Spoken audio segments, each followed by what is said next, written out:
দয়া করে আমাকে ছেড়ে দেন। আমার কাছে যা আছে সব নিয়ে যান, তাও আমার কোনো ক্ষতি করেন না। তোমার মতো এমন সুন্দরী মেয়েকে এভাবে টাকা নিয়ে ছেড়ে দেয় কিভাবে বলো? তোমাকে দেখলে তো যে কোনো ছেলে পাগল হয়ে যাবে। আর সেখানে তো আমি একটা খারাপ ছেলে। আর তোমাকে ছেড়ে দিব ভাবলে কিভাবে? আপনার হাত জোর করে বলছি, আমার সর্বনাশ করবেন না। আপনার যত টাকা লাগে আমাকে বলেন, আমি দিয়ে দিব, কিন্তু আমার ক্ষতি করেন না। আদিবা আদিত্যর কাছে হাত জোড় করতে লাগলো আর কান্না করতে লাগলো। আদিত্য আদিবার কোনো কথা না শুনে ঝাঁপিয়ে পড়ল। এক এক করে আদিবার শরীর থেকে সবকিছু খুলে ছুঁড়ে ফেলে দিল। আদিবার সারা শরীর চুমুতে ভরিয়ে দিল। আদিবা আদিত্যকে সরিয়ে দেওয়ার চেষ্টা করতে লাগলো আর কান্না করতে লাগলো। কিন্তু আদিবার কান্না আদিত্যর কানে পৌঁছালো না। আদিত্য নিজের মতো করে আদর করতে লাগলো। আদর করা শেষ করে আদিত্য আদিবার ব্যাগ থেকে টাকা সাথে আদিবার গলার থেকে চেন টান দিয়ে নিয়ে নেয়। তারপর আদিত্য দৌড়ে আদিবাকে রেখে পালিয়ে গেল। আদিবা জোরে জোরে কান্না করতে লাগলো। হঠাৎ করে আদিবা কারো ডাকাডাকিতে চোখ খুলে দেখে ওর আম্মু বলে উঠল। আদিবা, এই আদিবা, আবার কান্না করছিস? আদিবা খাট থেকে উঠে শক্ত করে জড়িয়ে ধরলো ওর আম্মুকে। ওর আম্মু পিঠে হাত বুলিয়ে দিতে দিতে বলল। মা, আমার কান্না করিস না। এই জুনিয়রকে যদি কোনো দিন খুঁজে পাই, ওর এমন হাল করব না। আম্মু, আমি আর নিতে পারছি না। এই এক স্বপ্ন বারবার কেন আমার চোখের সামনে আসছে? আমি তো ওই রাতটাকে ভুলে যেতে চাই, তাও কেন বারবার স্বপ্ন হয়ে আমাকে মনে করিয়ে দিচ্ছে। তুই এটা নিয়ে বেশি ভাবিস জন্য এমন হয়। তোকে কতবার বললাম ওইসব নিয়ে ভাবিস না, যা হবার হয়ে গেছে। তুই যে বেঁচে আসোস এটাই তো অনেক। আমার একমাত্র মেয়ে তুই। তোর কিছু হয়ে গেলে আমরা কিভাবে বেঁচে থাকতাম বল? আম্মু, আমি একটা ধর্ষিতা মেয়ে। আমার বেঁচে থাকার চেয়ে মরে যাওয়া মনে হয় ভালো ছিল। প্লিজ এসব কথা রাখ। অফিসে যাবি না? অফিসে যাওয়ার সময় হয়ে গেছে, যা ফ্রেশ হয়ে আয়। আদিবা ওর আম্মুকে ছেড়ে চোখের পানি মুছে ওয়াশরুমে চলে যায়। আর এদিকে আদিত্য সকালে ঘুম থেকে উঠে গোসল করে ইন্টারভিউ দেওয়ার জন্য রেডি হয়ে নিল। আদিত্যর ছোট বোন এসেছে। আদিত্যকে বলল। ভাইয়া, রান্না শেষ, খাবার খেয়ে বের হ। আদিত্য ওর বোনের কথা শুনে ওর বোনের সাথে যেতে লাগলো। আদিত্যর বোন একটা পার্টি মাটিতে বিছিয়ে আদিত্যকে বসতে দিল। আদিত্য বসলে আদিত্যর বোন আতিয়া খাবার বেড়ে দিল। আদিত্য খাবার প্লেটটা হাতে নিয়ে ওর বোনকে খাওয়াই দিতে লাগলো আর নিজেও খেতে লাগলো। খাবার খাওয়া শেষ করে আদিত্য বলল। বুনু, তুমি ঘরে থেকো। দরকার ছাড়া দরজা খুলো না। আমি বাসায় আসলে তোকে নিয়ে ঘুরতে যাবো, আচ্ছা? আচ্ছা ভাইয়া। আদিত্য বাড়ি থেকে বের হয়ে 10 মিনিট হেঁটে বাস কাউন্টারে গিয়ে লোকাল বাসে উঠে বসলো। 20 মিনিট পর বাস থেকে নেমে রিক্সা নিয়ে সোজা অফিসের সামনে গিয়ে নেমে তাড়াতাড়ি করে অফিসের ভিতরে ঢুকে পড়লো। ভিতরে গিয়ে দেখে অনেকজন দাঁড়িয়ে আছে ইন্টারভিউ দেওয়ার জন্য। আদিত্য ওদের সাথে দাঁড়ালো। সবাই এক এক করে ইন্টারভিউ দিতে লাগলো। 1 ঘন্টা দাঁড়িয়ে থাকার পর আদিত্যর সময় চলে আসলো। 1 ঘন্টা দাঁড়িয়ে থাকতে থাকতে আদিত্যর পা একদম ব্যথা হয়ে গেছে। তারপর নিজেকে ঠিক করে ক্যাবিনের সামনে গিয়ে বসলো। বলল। আসতে পারি ম্যাম? হুম, আসুন। আদিত্য ভিতরে গিয়ে আদিবাকে দেখে চমকে গেল। আদিত্যর হাত পা কাঁপতে লাগলো। আদিব্বা আদিত্যকে বসতে বলল। আদিত্য বুঝতে পারছে না বসবে নাকি দৌড়ে পালিয়ে যাবে। আদিত্যকে এভাবে দাঁড়িয়ে থাকতে দেখে আদিবা বলল। কি ব্যাপার, বসছেন না কেন? বসেন। আদিত্য ঢোক গিলতে গিলতে চেয়ার টেনে বসলো। আদিবার দিকে কাগজপত্র দিয়ে দিল। আদিবা দেখে বলল। আপনি দেখছি অনেক ভালো স্টুডেন্ট, তা এই চাকরি কেন করতে আসলেন? আপনার তো আরও পড়া বাকি আছে, এই অল্প বয়সে চাকরি নিতে এসেছেন। আমার চাকরিটা দরকার, তাই এই বয়সে চাকরির ইন্টারভিউ দিতে এসেছি। বুঝলাম। আমার একজন বিশ্বস্ত মানুষ লাগবে, যে আমার আশেপাশে সব সময় থাকবে, আমাকে প্রোটেক্ট করবে, আর সাথে আমার হাত কাজগুলো করে দিবে। আচ্ছা। আদিবা আদিত্যকে অনেক ধরনের প্রশ্ন করতে লাগলো। আদিত্য ভয়ে ভয়ে প্রশ্নের সবগুলো উত্তর দিতে লাগলো। আদিবা আদিত্যকে বলল। আচ্ছা, আপনি তাহলে আসতে পারেন। আদিত্য আর কোনো কথা না বলে সালাম দিয়ে সোজা বের হয়ে দীর্ঘ নিঃশ্বাস ফেলে অফিস থেকে তাড়াতাড়ি করে বের হয়ে গেল। আদিত্য হেঁটে বাস স্ট্যান্ডে চলে গেল। বাসের অপেক্ষায় বসে থাকলো। আদিত্য বাস কাউন্টারের সামনে বসে ভাবতে লাগলো। হাই আল্লাহ, এ আমি কি করছি?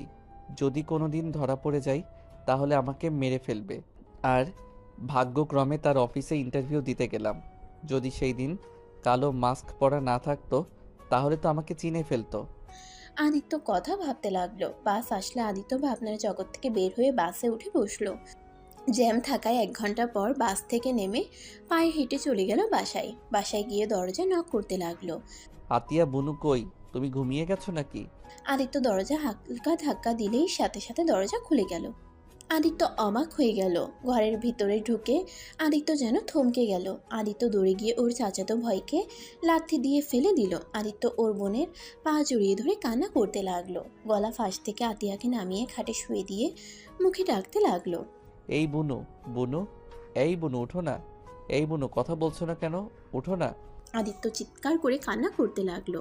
আদিত্য ওর চাচাতো ভাইয়ের দিকে তাকাতেই ওর চাচাতো ভাই দৌড়ে পালাতে যাবে। তখনই আদিত্য ওর বোনকে দেখে দৌড়ে গিয়ে ওর চাচাতো ভাইকে ধরে মারতে লাগলো। ওর চাচাতো ভাই চিৎকার করে সবাইকে ডাকলে সবাই দৌড়ে আসে। আদিত্য রান্নাঘরের বটি নিয়ে এসেছে। সোজা ওর চাচাতো ভাইকে কোপাতে লাগলো। এইটা দেখে সবাই ভয়ে কেঁপে উঠল। আদিত্য ওর চাচা চাচি আদিত্যকে থামানোর চেষ্টা করলো। আমাকে ছাড়েন, আপনার ছেলেকে আমি মেরে ফেলবো। আমার বোনকে ধর্ষণ করে মেরে ফেলেছে, আর আমি ওকে ছেড়ে দিব ভাবলেন কিভাবে? আদিত্য ওর চাচাতো ভাইকে আরেকটা কোপ দিতে যাবে, সাথে সাথে পুলিশ এসে আদিত্যকে ধরলো। আদিত্য চিৎকার করে কান্না করতে করতে বলল, স্যার, আমাকে ছেড়ে দেন, আমি ওকে মেরে ফেলবো। ওই আমার ছোট বোনকে মেরে ফেলেছে, আমি ওকে ছাড়বো না। সবাই রুমের ভিতরে গিয়ে আতিয়ার মৃত দেহ দেখে পুলিশরা আতিয়াকে আর আদিত্যকে নিয়ে চলে গেল। আর আদিত্যর চাচাতো ভাইকে হসপিটালে পাঠিয়ে দিল।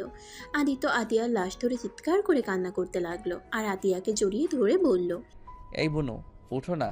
এভাবে চোখ বন্ধ করে আসো কেন? বুনু, চোখ খুলো দয়া করে। আমাকে ছেড়ে চলে যেতে পারো না। আদিত্য চিৎকার করে কান্না করতে লাগলো। 5 বছর পর আদিত্য জেল থেকে বের হয়ে চারিদিকে চোখ বুলিয়ে দেখতে লাগলো।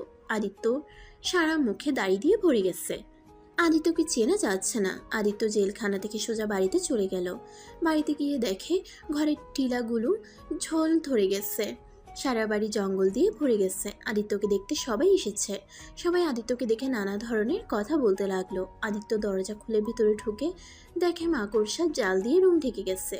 আদিত্য মাকড়সার জালগুলো সরিয়ে আতিয়ার ছবিটা আলমারি থেকে বের করে হু হু করে কেঁদে উঠল আর বলতে লাগলো, আমার জন্য আজ তোমাকে হারিয়ে ফেললাম। কথায় আছে না, অন্যর সাথে অন্যায় করলে নিজের সাথে হয়। সেই দিন যদি আমি ওই ভুলটা না করতাম, আজ এমনটা হয়তো হতো না। আমার পাপের শাস্তি তোকে পেতে হলো রে বোন, আমাকে তুই ক্ষমা করে দিস। আদিত্য কথাগুলো বলে অঝোর ধারায় কান্না করতে লাগলো। অনেকক্ষণ কান্না করে ব্যাগের ছবিটা নিয়ে দরকারি কাগজপত্র তুলে কিছু শার্ট প্যান্ট তুলে বের হয়ে গেল। সবাই আদিত্যর দিকে তাকিয়ে আছে। আদিত্য 10 মিনিট হেঁটে বাস কাউন্টারে চলে গেল। বাসে উঠে ঢাকা চলে আসলো। আদিত্যর অনেক ক্ষুধা লাগলে পকেট থেকে 20 টাকা বের করে কলা পাউরুটি কিনে খেতে লাগলো। খাওয়া শেষ করে আদিত্য ফোন বের করে একজনকে কল দিল। কল রিসিভ হইলে ওই পাশ থেকে বলল, কে? ভাই, আমি আদিত্য। এটা তো আপনার নাম্বার, আপনি চিনতে পারছেন না? রাকিব চোখ ডোলে ফোনের দিকে তাকিয়ে বলল, ও আদিত্য, তুমি? ঘুমের ভিতরে নাম্বার দেখি নাই। আচ্ছা, তুমি কি সাড়া পেয়েছো? জি। তুমি এখন কোথায় আছো? জি, আমি বাস কাউন্টার থেকে নেমেছি, একটা দোকানে বসে আছি। আচ্ছা, তুমি বাস কাউন্টারের আশেপাশে থাকো, আমি মানুষ পাঠিয়ে দিচ্ছি। আচ্ছা ভাইয়া। আদিত্য বাস কাউন্টারের সামনে গিয়ে বসলো। অনেকক্ষণ অপেক্ষা করার পর আদিত্যকে কল দিলে আদিত্য রিসিভ করলে 2জন লোক এসে আদিত্যকে নিয়ে গেল। আদিত্যকে একটা বিশাল বড় বাড়ির সামনে নিয়ে গিয়ে গাড়ি থেকে নামিয়ে দিল। আদিত্য গেট দিয়ে ঢুকে রাকিবকে কল দিলে রাকিব রিসিভ করে বলল, সদর দরজার কাছে আসো। আপনি কোথায়? আমি বসার ঘরে আছি, তুমি আসো। আদিত্য কলটা কেটে সদর দরজার কাছে গিয়ে কলিং বেল চাপ দিতেই দরজা খুলে গেল। আদিত্যকে দেখে মেয়েটা ভিতরে নিয়ে গেল। ভিতরে যেয়ে রাকিব এসে হ্যান্ডশেক করলো। আদিত্যকে নিয়ে বসার ঘরে গেল। আদিত্যকে রাকিব ওর আব্বু আম্মুর সাথে পরিচয় করিয়ে দিতে যাবে। আদিত্য চমকে উঠল। আদিত্য কিছু বলার আগে রাকিবের আম্মু রাহেলা বেগম বলল, তুমি আমার ছেলেকে জেলের ভিতর অনেক যত্ন রেখেছিলে। তোমার কথা অনেক শুনেছি। তোমাকে কি বলে যে ধন্যবাদ দেব? তোমার সব ঘটনা শুনছি। সত্যি তোমার সাথে খুব খারাপ হয়েছে।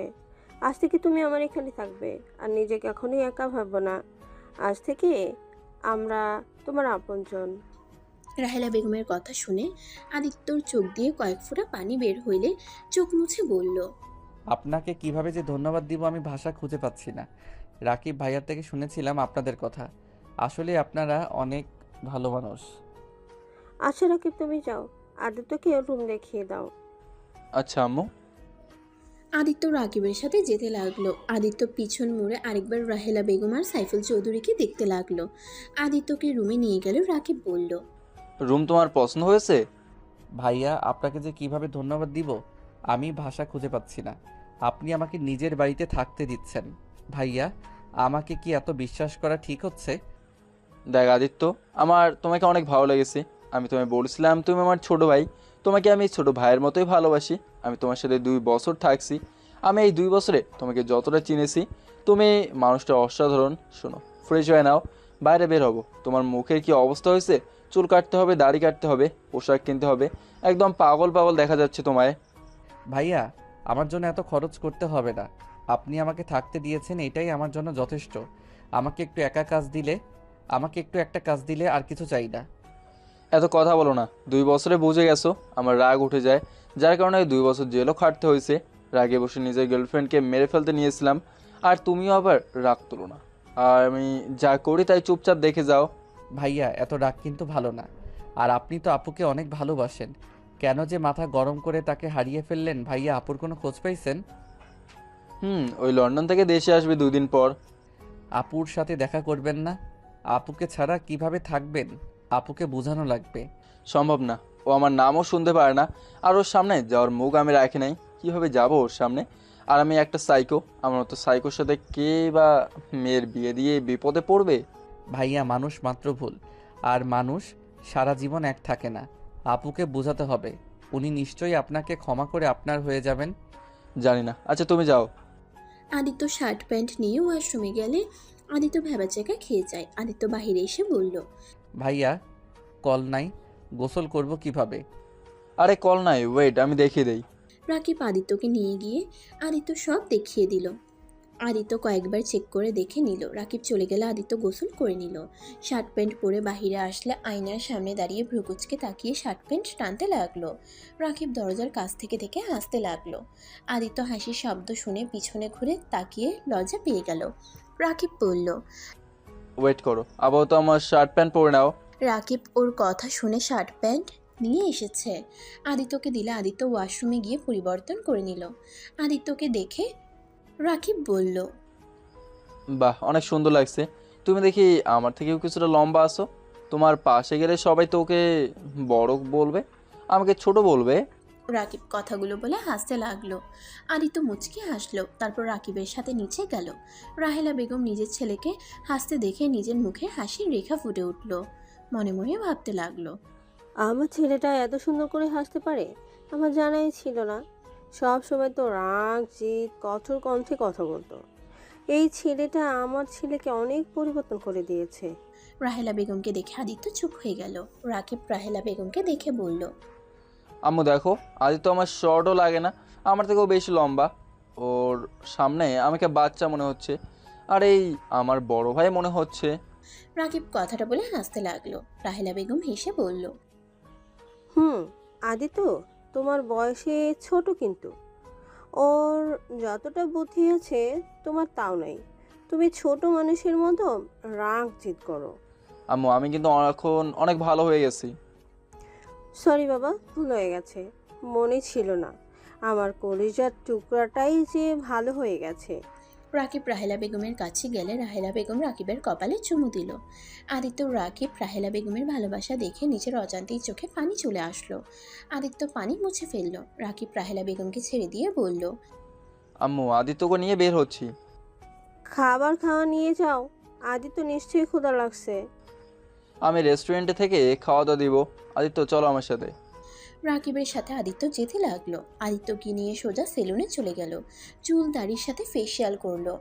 সব করা শেষ হইলে রাকিব আদিত্যকে দেখে অবাক হয়ে বলল, মাশাল্লাহ, ছোট ভাই তোমাকে তো একদম হিরোদের মতো লাগছে। তোমাকে দেখে আমার হিংসা হচ্ছে। ভাইয়া মজা করেন না, আপনি আমার থেকে দ্বিগুণ হ্যান্ডসাম। হয়েছে, চলো এবার রেস্টুরেন্টে যাব। খাবার খেয়ে তোমার জন্য পোশাক কিনে বাসায় যাব। আদিত্য ও রাকিব সেলুন থেকে বের হয়ে বাইকে উঠে পড়ল। দুজন মিলে রেস্টুরেন্টে চলে গেল। আদিত্য রেস্টুরেন্টে দেখে অবাক হয়ে গেল। দুজন একটা টেবিলের সামনে বসলো। আদিত্য রাকিবকে বলল, জানেন ভাইয়া, আমার ছোট বোনের অনেক স্বপ্ন ছিল এমন একটা রেস্টুরেন্টে এসেছে খাবার খাবে। আমি শুধু ওকে বলতাম আমি যখন জব পাবো তখন তোমাকে নিয়ে যাব। কিন্তু আজ দেখেন আমার বোনটা আর আমার সাথে নাই, কবরে ঘুমিয়ে আছে আর আমার কাছে কোনো কিছু বায়না করে না। আদিত্য কথাগুলো বলতে বলতে চোখের পানি ফেলতে লাগলো।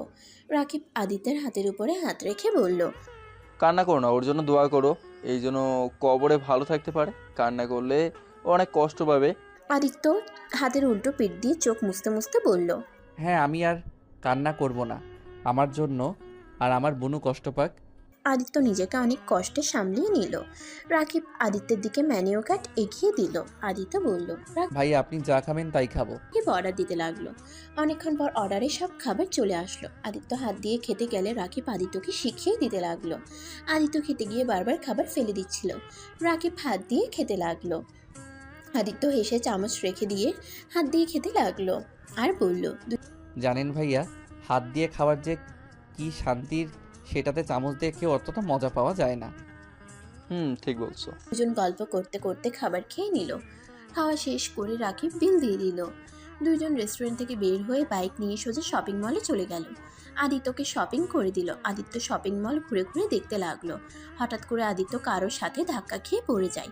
আদিত্য উঠে মেয়েটাকে সরি বলবে, তার আগেই মেয়েটা ঠাস ঠাস করে থাপ্পড় মারলো। এই ছেলে, চোখে দেখো না, সরি আপু। বেয়াদব ছেলে কোথাকার। আবার আদিত্যকে মারতে যাবে তখনই রাকিব এসে রূপার হাত ধরে বলল, ওই বলছে তো সরি, তাই না? আবার মারতে যাচ্ছ কেন?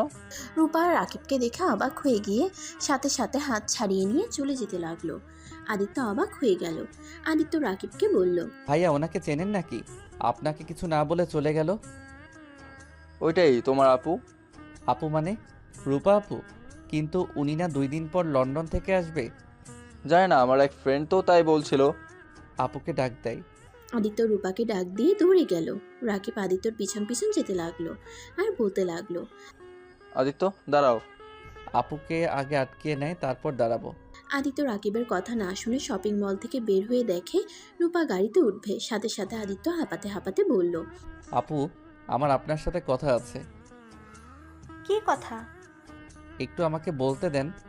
আদিত্য, এভাবে কেউ দৌড়ায়? ভাইয়া ওয়েট করেন, নিঃশ্বাস ফেলতে দেন তো।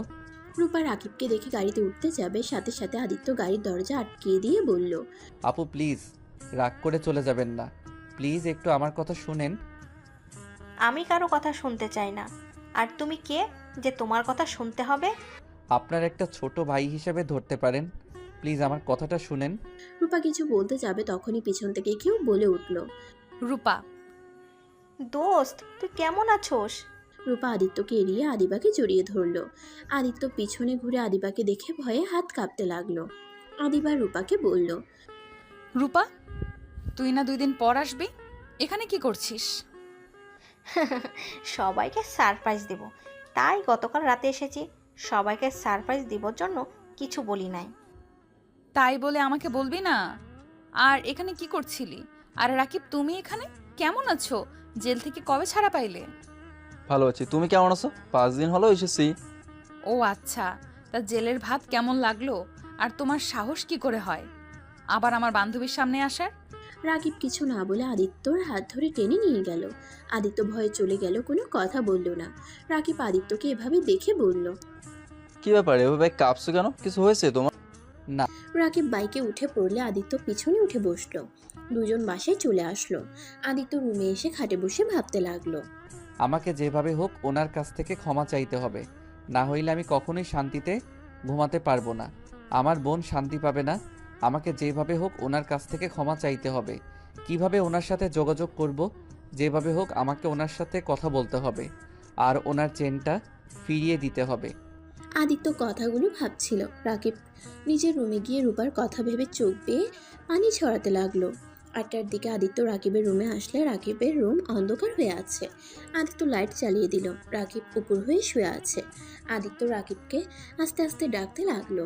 রাকিব ঘুম ঘুম চোখে খাটে বসে বলল, কিছু বলবেন? ভাইয়া আপনি কি কান্না করছেন? ভাইয়া, কান্না না করে আপুকে বোঝানোর চেষ্টা করলে তো পারেন। আর আপু যদি আপনাকে সত্যিই ভালোবেসে থাকে, আমার বিশ্বাস লাস্টবারের মতো আপনাকে উনি ক্ষমা করে দিবে। আমি কোন মুখে ওর সামনে যাব? আমি ওকে গলার টেপে মেরে ফেলতে চাইছিলাম শুধুমাত্র অন্যজনের কথায় ওকে ভুল বুঝে। আমি কেমন ভালোবাসলাম ওকে যে আমি ওকে বিশ্বাস করতে পারলাম না, অন্য কারো কথায় ওকেও অবিশ্বাস করলাম। ভাইয়া, আপনি অন্যায় করছেন। আপনি তো 2 বছর জেলও খাটলেন। আপনার আম্মু আব্বু বা কেউ আপনার খোঁজ খবরও নেয় নাই, আপনাকে শাস্তি দিয়েছে। আপনি তো এখন আগের মতো নাই, অনেকটা ভালো হয়ে গেছেন। এ আমাকে কখনোই ক্ষমা করবে না, ও আমাকে সহ্য করতে পারছে না। আচ্ছা ভাইয়া, নতুন করে আপুকে পটালে কেমন হয়? মানে? আদিত্য রাকিবকে কিছু প্ল্যান বলল। রাকিব শুনে ভ্রুকুচকে বলল, মুখে জুতা ছুঁড়ে মারবে। আরে, তাই তো করতে পারেন। আচ্ছা। আচ্ছা ভাইয়া, একটা কথা বলার ছিল। বলো। আপুর সাথে যে একটা মেয়ে দেখলাম, উনিকে আপনি কি চিনেন? চিনি, আমার আব্বুর আর রূপার আব্বুর বন্ধুর মেয়ে, আর রূপার বেস্ট ফ্রেন্ড। ও আচ্ছা, ওনার কি বিয়ে হয়ে গেছে? না, বিয়ে ঠিক হয়েছিল, কিন্তু আদিবা ধর্ষণের শিকার হয়েছিল, যার কারণে যার সাথে বিয়ে ঠিক হয় তারা বিয়ে ভেঙে দিয়ে চলে যায়।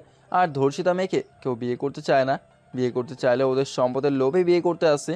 এটা তো ভালো করে জানো, ধর্ষিতা মেয়েদের জীবন কতটা কঠিন হয়ে দাঁড়ায় সমাজের মানুষদের জন্য। আর শুনছি ওর নাকি বিয়ে ঠিক হয়েছে, 4 দিন পর মনে হয় বিয়ে, আমাদের দাওয়াত দিয়েছে, বাট আমি যাব না, আব্বু আম্মু যাবে। কেন যাবেন না? শুনেন, এইটাই ভালো সময়।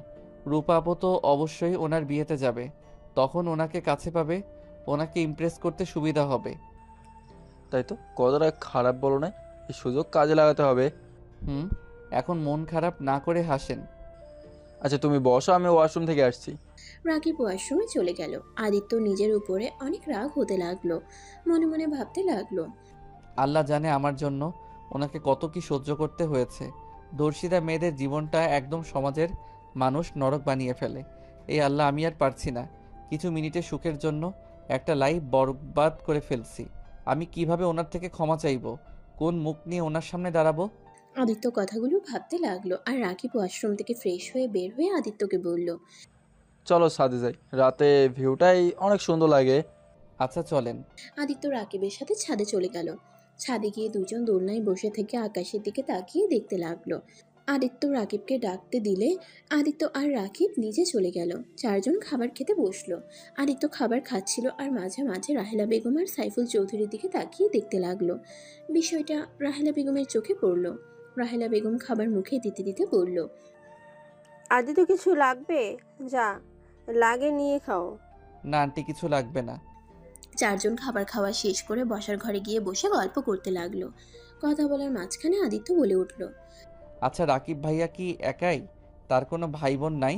আদিত্যর কথা শুনে রাহেলা বেগম সাইফুল চৌধুরী থমকে গেল। রাহেলা বেগমের মুখ মলিন হয়ে গেল। আদিত্য তাদের মুখ দেখে বলল, আঙ্কেল আন্টি, আমি কোনো ভুল করে প্রশ্ন করে ফেললাম, তাহলে সরি, আমাকে ক্ষমা করে দেন। আরে না, কোনো ভুল প্রশ্ন করো নাই। আমার দুইটাই সন্তান। আরেকজন কোথায়? জানি না। মানে? আমার ছোট সন্তান কোথায় আছে আমরা কেউ জানি না। বেঁচে আছে নাকি মারা গেছে কিছুই জানি না। কথাটা বলে রাহেলা বেগমের চোখ পানিতে টলমল করতে লাগলো। রাকিব রাহেলা বেগমের দিকে তাকিয়ে বলল, আম্মু আবার কান্না করছো? আমি তো আসি নাকি, এভাবে কান্না করলে আমার ভালো লাগে না কিন্তু। রাকিবের কথা শুনে চোখ মুছে ফেলল। আমি আর কাটবো না, তোমরা খাবার খাও। রাহেলা বেগম আর কিছু না খেয়ে উঠে চলে গেল। আদিত্য মাথা নিচু করে বলল, সরি, আমার জন্য আন্টি না খেয়ে চলে গেল। আরে তেমন কিছু না, আম্মু মাঝে মাঝেই এমন করে, আমার ছোট ভাই হারিয়ে যাওয়ার পর থেকে এমন করে, অনেকবার খাবার ছেড়ে উঠে গেছে। আচ্ছা ভাইয়া, আপনার ছোট ভাই হারিয়ে গেল কিভাবে? 2004 সালে আম্মু আমাকে আর ছোট ভাইকে রাফিনকে নিয়ে পার্কে গেছিল। আমি আইসক্রিমের বায়না ধরলে আম্মু আমার জন্য আইসক্রিম কিনতে চলে যায়, আর আমি আর আমার ছোট ভাই খেলা করছিলাম। হঠাৎ করে আমি প্রজাপতি দেখে প্রজাপতির পেছন পেছন চলে যাই। আমি রাস্তায় পৌঁছে গেলে অ্যাক্সিডেন্ট হতে যাবে, তার আগে আম্মু দৌড়ে আমার কাছে যায়, আমাকে কোলে তুলে নিয়ে এসেছে। দেখে আমার ছোট ভাই যেখানে রেখে গেছিলাম ওইখানে নাই। শুধু আমার ছোট ভাই না, ওইখানে আরও ছোট 3টা বাচ্চা ছিল, ওদের কেউ খুঁজে পায় না। আজ 20 বছর হয়ে গেল, কাউকে এখন পর্যন্ত পাওয়া যায় নাই। রাকিব কথাগুলো বলে এক পর্যায়ে কান্না করে দিল আর বলতে লাগলো,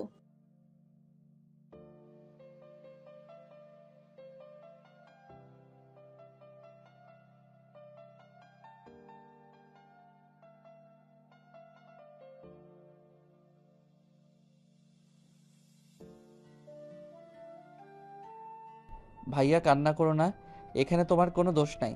তুমি নিজেও তো ছোট ছিলে, তখন কিডন্যাপারদের সাথে তুমি পারতে না? ওরা হয়তো তোমার ভাইয়ের সাথে তোমাকে তুলে নিয়ে যাইতো। আমি জানি না, কিন্তু আমাকে নিয়ে গেলে তাও নিজের কাছে অপরাধী মনে হতো না? তিলে তিলে এভাবে শেষ হয়ে যেত হয়তো না? আদিত্য রাকিবকে সান্ত্বনা দিতে লাগলো, সাথে সাইফুল চৌধুরীও দিতে লাগলো। রাকিব ওর আব্বুকে জড়িয়ে ধরে কান্না করতে লাগলো। আদিত্য একটা প্লেটে খাবার বেড়ে রাহেলা বেগমের রুমের দিকে যেতে লাগলো। রাকিব, সাইফুল চৌধুরী অবাক হয়ে গেল। আদিত্য রাহেলা বেগমের রুমে গিয়ে বলল, আন্টি। আদিত্য কিছু বলবে? আদিত্য রাহেলা বেগমের কাছে গিয়ে বসে চোখের পানি মুছে দিয়ে খাবারের লোকমা মুখে তুলে দিয়ে বলল, আন্টি কান্না করবেন না, আজ থেকে আমি আপনার ছোট ছেলে। আপনি মোটেও ভাববেন না আপনার ছোট ছেলে হারিয়ে গেছে। আদিত্যর কথা শুনে রাহেলা বেগম আরও ইমোশনাল হয়ে আদিত্যকে জড়িয়ে ধরল। আদিত্যর কপালে চুমু দিল। আদিত্য রাহেলা বেগমকে খাবার খাওয়াই দিল। দুইজনের ভিতরে ভালো একটা সম্পর্ক হয়ে গেল। 4 দিন পর ভাইয়া উঠেন, আম্মু আব্বু ডাকছে। তাড়াতাড়ি উঠে বিয়ে বাড়িতে যেতে হবে তো। আমাকে ঘুমাতে দাও, পরে যাব, এখন যাব না। ভাইয়া আমাদের কাজ কি ভুলে গেছেন?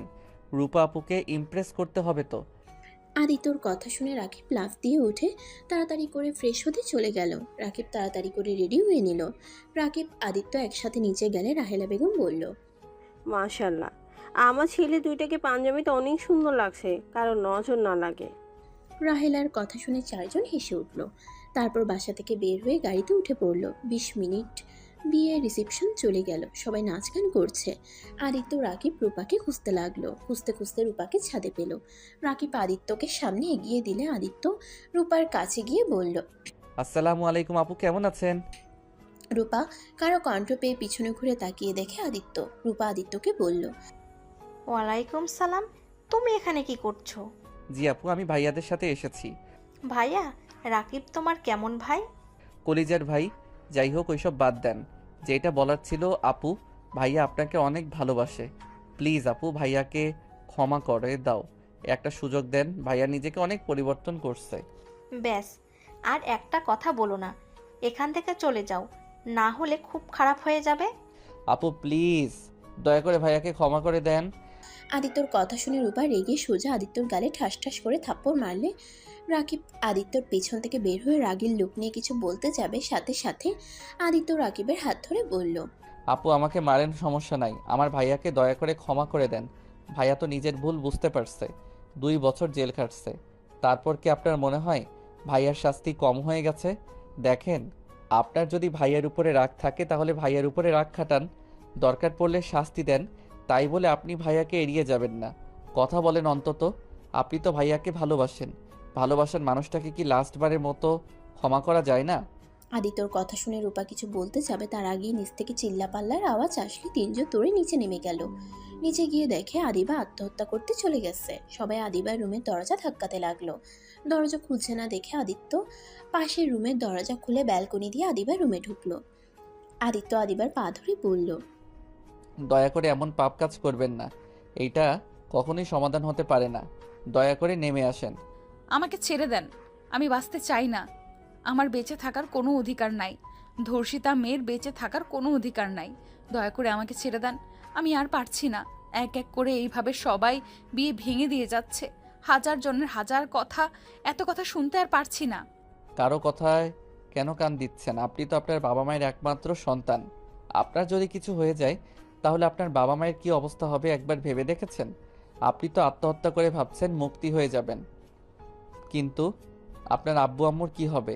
তারা সহ্য করতে পারবে কি? আদিত্য, দরজা খোলো। ভাইয়া, উনি তো দড়ি ছড়াচ্ছেন না, ওনাকে ছেড়ে দিলে তো উনি ঝুলে যাবে। তোমার পায়ের কাছে দেখো টুল আছে, ওইটা খাটের উপরে তুলে আদিবের পায়ের নিচে দাও। আদিত্য রাকিবের কথা শুনে পা দিয়ে টুলটা নিয়ে আসতে লাগলো। আর ওইদিকে আদিবার আব্বু আম্মু কান্নায় ভেঙে পড়তে লাগলো। আর সবাই আদিবাকে নেমে পড়তে বসতে লাগলো। আদিত্য অনেক কষ্টে টুলটা নিয়ে আদিবার পায়ের কাছে দিয়ে দরজা খুলতে যাবে, সাথে সাথে আদিবা পায়ের কাছ থেকে টুল ছড়িয়ে ঝুলে পড়ে। আদিত্য দরজা খুলে দিলে সবাই রুমে ঢুকে পড়ে। আদিবার আব্বু আম্মু আদিবার হাত জড়িয়ে ধরে কান্না করতে লাগলো আর বলতে লাগলো, আদিবা, এমন কাজ করো না। কে কি বলো, ওইটা কানে নিচ্ছ কেন? কে তোমাকে বিয়ে করলো বা করলো না, ওইটা দেখার বিষয় না।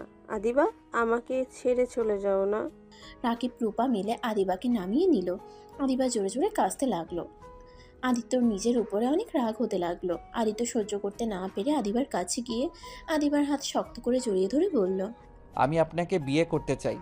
আমি আপনাকে কথা দিচ্ছি, এই 5 বছর যতটা কষ্ট সহ্য করছেন, আমি আপনাকে সম্পূর্ণ ভালোবাসা দিয়ে সব ভুলিয়ে দেওয়ার চেষ্টা করব। দয়া করে আমাকে একটা সুযোগ দেন আপনাকে ভালোবাসার। আমি আপনার লাইফটা পরিবর্তন করে দিতে চাই। প্লিজ এভাবে ভেঙে পড়বেন না। আদিত্যর কথা শুনে সবাই অবাক হয়ে যায়। আদিবার আব্বু আম্মু অবাক হয়ে আদিত্যর দিকে তাকালে রাহেলা বেগম বলল, কি? আদিত্য তুমি বিয়ে করবে মানে? আদিবা তোমার বড় আপুর মতো। আম্মু, বয়স কোনো ব্যাপার না।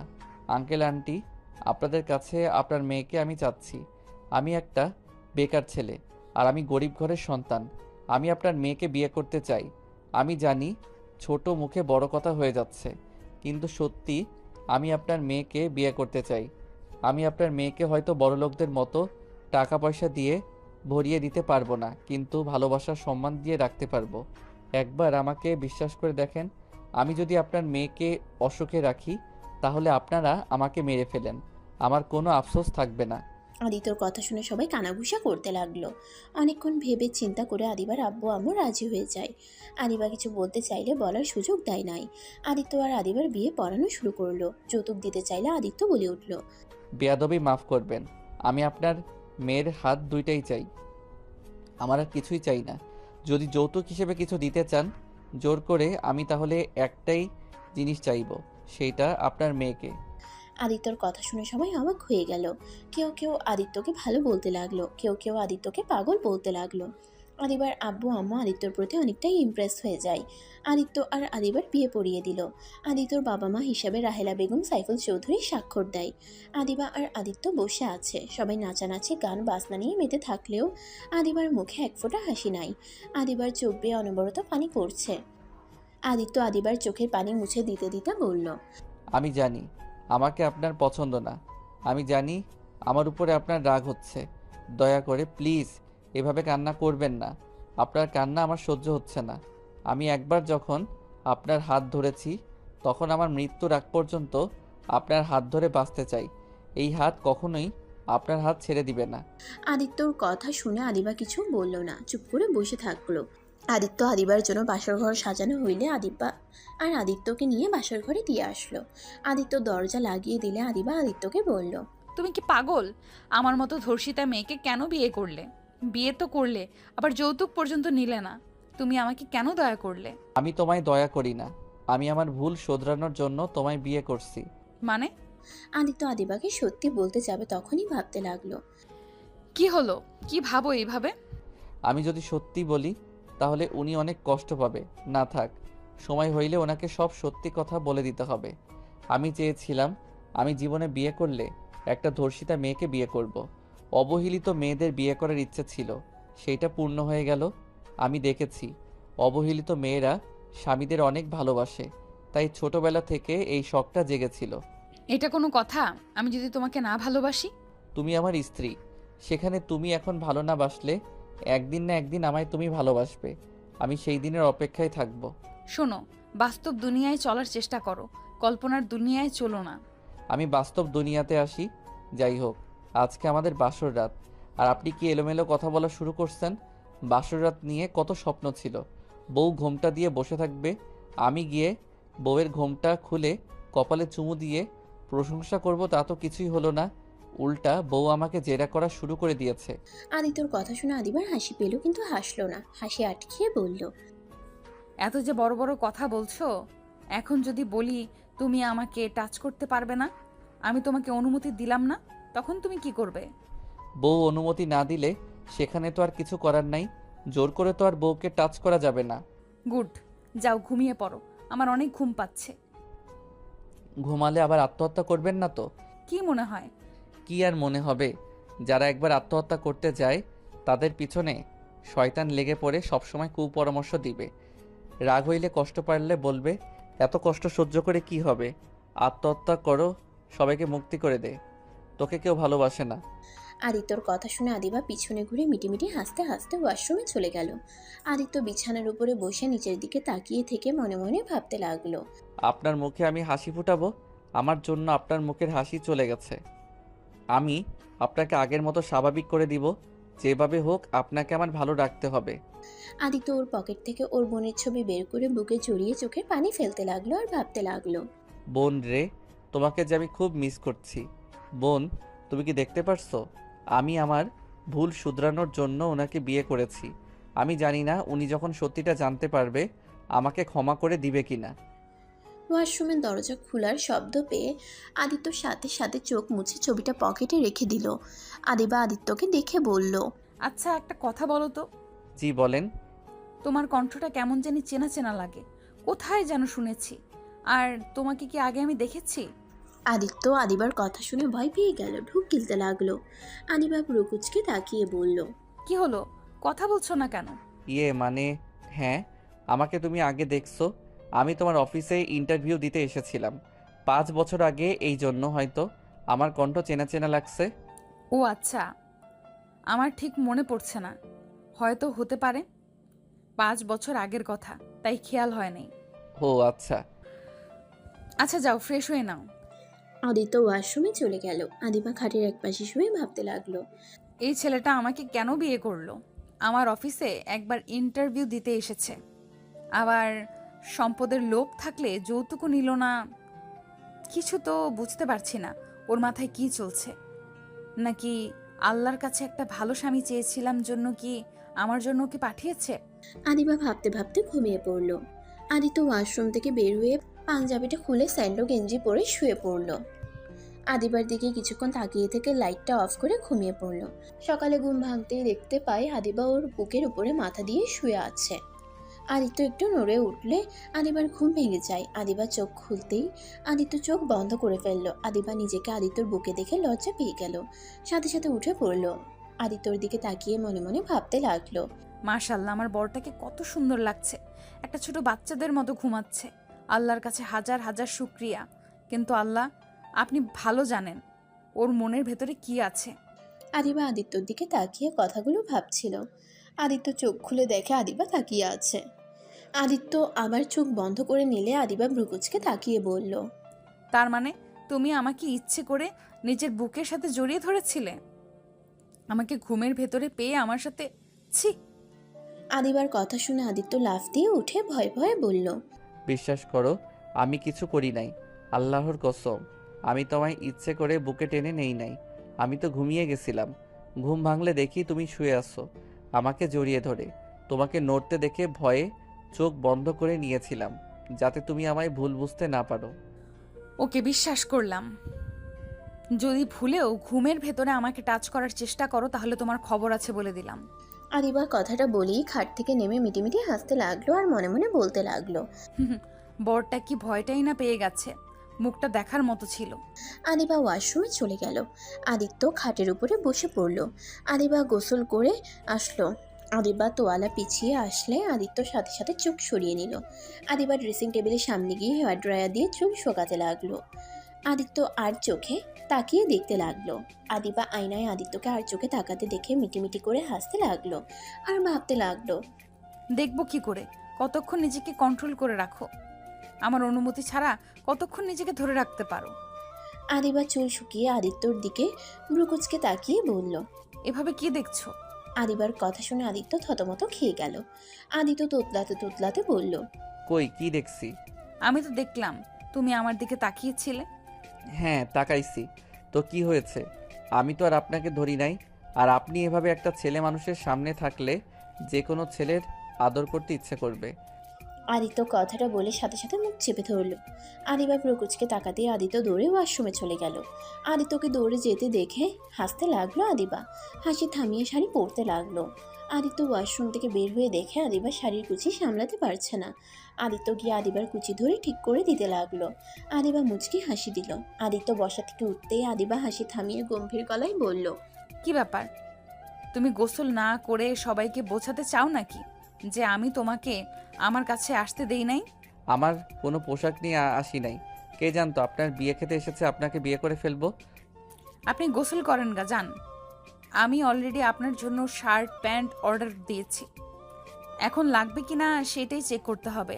রাকিবের মাপে কি আপনার হয়? তুমি আবার আমার সাথে তাল মিলিয়ে আপনি আপনি করছো কেন? আর রাকিব ভাইয়ার মাপ তুমি জানো কিভাবে? তুমি আপনি বলবে আর আমি বললেই দোষ? আর রাকিব আমার বেস্টুর বয়ফ্রেন্ড, মাঝে মাঝে ওর জন্য শার্ট প্যান্ট কিনতে গেছি, তাই সেখান থেকে আমার মুখস্থ আছে। ও আচ্ছা। যাও এখন গোসল করে আসো। ওই তো পার্সেল মনে হয় চলে এসেছে। আদিবা ওয়াশরুমে চলে গেল। আদিবা দরজা খুলে দেখে রাকিব রূপা দাঁড়িয়ে আছে। রাকিব আদিবার দিকে তাকিয়ে বলল, তোকে কি বলবো রে? তোর যেটা মন চায় ওইটাই ডাক। তোরা দুইজন একসাথে কাহিনী কি? তোর পার্সেল দিতে এসেছিলাম, এখানে আবার এটা কেন এসেছে আমি কি জানি। আমার ছোট ভাইয়ের সাথে দেখা করতে আসছি। ভাব। আচ্ছা দুইজন বসেক। রাকিব খাটে বসলে আদিবা পার্সেল দিতে দিতে রাকিবের কোলে বসে পড়ে। আদিবা হাসতে লাগলে রূপার সাথে সাথে কোল থেকে নেমে রাকিবকে মারতে লাগলো। রাকিব রূপাকে ধরে বলল, আর আমি কি ইচ্ছে করে তোমাকে কোলে বসেছি নাকি? তুমি নিজেই তো আমার কোলে বসেছো। তুই দেখলে আমি বসছি, তাহলে তুই সরে গেলি না কেন? আরে ভাবার কই সুযোগ দিলে যে সরে যাবো নাকি থাকবো? দুইজন থাম। আদিত্য তোয়ালা পরে ওয়াশরুম থেকে বের হয়ে দেখে রাকিব আর রূপা। আদিত্যর দিকে তাকিয়ে রূপা বলল, বাহ আদিবা, তোর জামাই তো কত কিউট রে। কথাটা বলে লজ্জায় মুখ বানালে আদিবা রেগে আদিত্যর দিকে পার্সেল ছুঁড়ে মেরে বলল, নিজের শরীর সবাইকে দেখানোর খুব ইচ্ছা জাগছে তাই না? যাও ভেতরে, যত সব। আদিত্য পার্সেলটা নিয়ে ওয়াশরুমে চলে গেল। আদিবাকে রেগে যেতে দেখে রূপা হাসতে হাসতে বলল, বাহ বাহ, বান্ধবী দেখি জামাইয়ের দিকে কারো নজর দিতে দিবে না। দোস্ত, আর কাউকে জামাইয়ের ভাগ দিস বা না দিস, আমাকে দিস তাহলে চলবে। রূপা রাগ তুলিস না। আমার জামাইয়ের দিকে নজর দিলে খবর আছে। তোর বয়ফ্রেন্ডের দিকে আমি কোনোদিন নজর দিয়েছি? দেশ নাই, ওটা তোর ভুল, তাই বলে আমি যে দেব না এটা তো হতে পারে না। রূপা বাজে কথা বলবে না। আদি তো তোমার দেবর হবে, তাই ওকে নিয়ে মজা করা বন্ধ করো। কিসের দেবর? ওই আমার জামাই হবে। রাকিব রেগে যেতে লাগলো, সাথে আদিবাও রেগে গেল। দুজনকে রাখতে দেখে রূপা মনে মনে অনেক হাসতে লাগলো। আদিত্য ওয়াশরুম থেকে বের হয়ে দেখে রাকিব রেগে আছে। আদিত্য তাড়াতাড়ি করে গিয়ে রাকিবকে ধরে বলল, ভাইয়া কি হয়েছে, এত রাগ করছো কেন? ভাইয়া তোমাকে না বললাম মাথা ঠান্ডা রাখতে? আদিত্যকে রাকিব ধাক্কা দিয়ে সরিয়ে দিয়ে বলল, তুমি আর একটা কথা বলবে না। আমার ভালোবাসাকে তুমি নিয়ে নিচ্ছ। এই কয়েকদিনে আমার আব্বু আম্মুর মনে অনেকখানি জায়গা করে নিয়েছো, আবার আমার ভালোবাসার মানুষটার দিকে নজর দিচ্ছ। রাকিব আদিত্যকে আর কিছু বলতে না দিয়ে হানহান করে চলে গেল। আদিত্য থ হয়ে দাঁড়িয়ে থেকে রাকিবের চলে যাওয়ার দিকে তাকিয়ে দেখতে লাগলো। আদিত্য রূপার দিকে তাকিয়ে বলল, আপু আমি আপনার সাথে কি করছি? আপনি ভাইয়াকে কি বলছেন? আমি তো আপনাকে নিজের বড় বোনের মতো দেখি। আরে কিসের বড় বোন, আমাকে বইয়ের নজরে দেখতে পারো। আদিবা আরও রেগে গেল। রেগে রূপার সামনে আদিত্যকে ধরে ঠোঁটে কিস করে দিল। আদিত্য রূপা অবাক হয়ে গেল। আদিত্য চোখ বড় বড় করে ফেলে। আদিবা 2 মিনিট পর ছেড়ে দিয়ে আদিত্যকে শক্ত করে জড়িয়ে ধরে বলল, আদিত্য শুধু আমার স্বামী, আর কারো না। আমার স্বামীর দিকে যে নজর দিবে আমি তার চোখ তুলে ফেলবো। আদিত্য আদিবার কথা শুনে ইমোশনাল হয়ে গেল। আদিত্য আদিবার দিকে তাকিয়ে ভাবতে লাগলো, আমাকে নিয়ে তুমি এমন পাগলামি করছো, যখন জানতে পারবে আমি কোনো ভালো ছেলে না, আমি তোমার জীবনটা বরবাদ করে দেওয়ার সেই মানুষটা, আমায় তুমি তখন ঘৃণা করবে। আমাকে এতটা ভালোবাসা তখন আর হয়তো দিবে না। রূপা আদিবার পাগলামি দেখে হাসতে লাগলো। আদিবা রূপাকে দেখে হাসতে হাসতে বলল, তোর কি মনে হয় আমি তোর জামাইয়ের দিকে নজর দেব? আরে আমি তো রাকিব আর তোকে একটু জেলাসি করাচ্ছিলাম। শোন, তুই ভালো করেই জানোস আমার মন প্রাণ জুড়ে শুধুমাত্র রাকিব, আর কেউ নাই। আর জায়গা আমি কাউকে দিতেও পারবো না। আর আদিত্য তো আমার ছোট ভাইয়ের মতো, আর তার উপরে আবার তোর স্বামী, সেখানে আমি ওর দিকে নজর কিভাবে দিই বলতো? রূপার কথা শুনে আদিত্য অনেকটাই খুশি হলো, আর আদিবা লজ্জায় পড়ে গেল। আদিবা রূপাকে বলল, সরি। থাক, সরি বলতে হবে না। আর আদিত্য, তোমার ভাইকে বলো না আমি যে ওকে এখনো ভালোবাসি, তাহলে আবার আমার ওপরে অধিকার খাটাতে আসবে। আপু ভাইয়া আপনাকে অনেক ভালোবাসে। ভাইয়া এখন আর আগের মতো কথায় কথায় রেগে যায় না। আপু ভাইয়াকে আর কষ্ট দিয়েন না, ভাইয়াকে ক্ষমা করে দেন। সময় হলেই দেব। ওকে আরও নিজেকে পাল্টাতে হবে। হ্যাঁ, ও আগের থেকে এখন সত্যি অনেক পাল্টে গেছে, কারণ এখন যদি আগের রাকিব হতো, রেগে আমার গলা চেপে ধরতো তোমাকে নিয়ে এসব কথা বলার জন্য। কিন্তু ও নিজেকে অনেকটাই কন্ট্রোল করে চলে গেছে, কিন্তু আরও পরিবর্তন হতে হবে। আপু, বেশি পরিবর্তন করতে গিয়ে আবার যেন হারিয়ে ফেলেন না। ওসব বাদ দাও, চলো নিচে যাই। সবাই আনন্দ করছে, তোমরা এত দেরি করে ঘুম থেকে উঠলে, কত কিছু মিস করেছো। তুই যা, আমরা আসছি। রূপা চলে গেল। আদিবা আদিত্যের দিকে তাকিয়ে বলল, ওইটা অভিনয় ছিল, তাই বলে কিন্তু আবার জোর করে আদর করতে এসো না। আচ্ছা। আদিবার মুখ দেখে বোঝা যাচ্ছিল আদিবা যা বলল এটা ওর মুখের কথা, মনের কথা না। আদিবা চলে যেতে নিবে, সাথে সাথে আদিত্য হাত ধরে টান দিয়ে নিজের কাছে নিয়ে এসেছে, ঠোঁটের সাথে ঠোঁট বসিয়ে দিল। আদিবা প্রথমে নিজেকে আদিত্য থেকে সরিয়ে নেওয়ার চেষ্টা করলে আদিবা পরে আর পারে না। আদিত্য ঠোঁট চুষতে লাগলো, আদিত্য মিটিমিটি হাসতে লাগলো আর মনে মনে ভাবতে লাগলো, আমি বুঝতে পারছিলাম তুমি আমার কি থেকে কি চাচ্ছ। তুমি হইলে এমন মানুষ, নিজের ইচ্ছেটা মুখে প্রকাশ করতে পারো না। তোমার না কথা মানে তুমি ওইটা চাও। আস্তে আস্তে আমি তোমাকে বোঝার চেষ্টা করব। আদিত্যর নিঃশ্বাস বন্ধ হয়ে আসতে নিলে আদিবাকে ছেড়ে দিলে দুজন জোরে জোরে নিঃশ্বাস নিতে লাগলো। আদিবা রাগ দেখাতে যাবে, আদিত্যর সাথে সাথে গালে চুমু দিয়ে দৌড়ে পালিয়ে গেল। আদিবা হাসতে লাগলো। আদিবা রুম থেকে বের হয়ে গেল। আদিত্য সবার সাথে বসে গল্প করছে। কিছু মেয়েরা আদিত্যকে ধরে নাচতে লাগলে আদিবা রাগের লুক নিয়ে তাকাতেই আদিত্য চোখ গেলে সাথে সাথে বসে পড়লো। রূপা ব্যাপারটা দেখে মিটিমিটি করে হাসতে লাগলো। আদিত্যকে আবার নিয়ে যেতে নিবে, আদিত্য বলল, আপনারা নাচেন, আমি দেখি। আদিত্যকে ওরা জোর করতে লাগলে আদিবা ওদের সামনে গিয়ে দাঁড়ালে আদিবাকে নাচাতে লাগলো। আদিবা পড়ে যেতে নিবে, সাথে সাথে আদিত্য ধরে ফেললো। আদিত্য আদিবাকে সোজা করে দাঁড় করিয়ে দিল। আস্তে নাচেন, আর একটু হইলে উনি পড়ে যাইতো। আদিত্যর কথা শুনে সবাই হাসতে লাগলো আর বলতে লাগলো, আর সবাই মজা করে অনেক কিছু বলতে লাগলো। আদিবা লজ্জা পেয়ে গেল। আদিবার হাত ধরে ওর এক কাজিন নাচতে গেলে আদিত্যর রাগ উঠে গেল আদিবাকে টাচ করতে দেখে। আদিত্য আদিবা আর আদিবার কাজিনের মাঝখানে গিয়ে আদিবার হাত ধরে নাচতে লাগলো আর কানে কানে বলল, আপনি ওনার সাথে কেন নাচলেন? আরে রেগে যাওয়ার কি আছে, ওইটা আমার কাজিন হয়তো।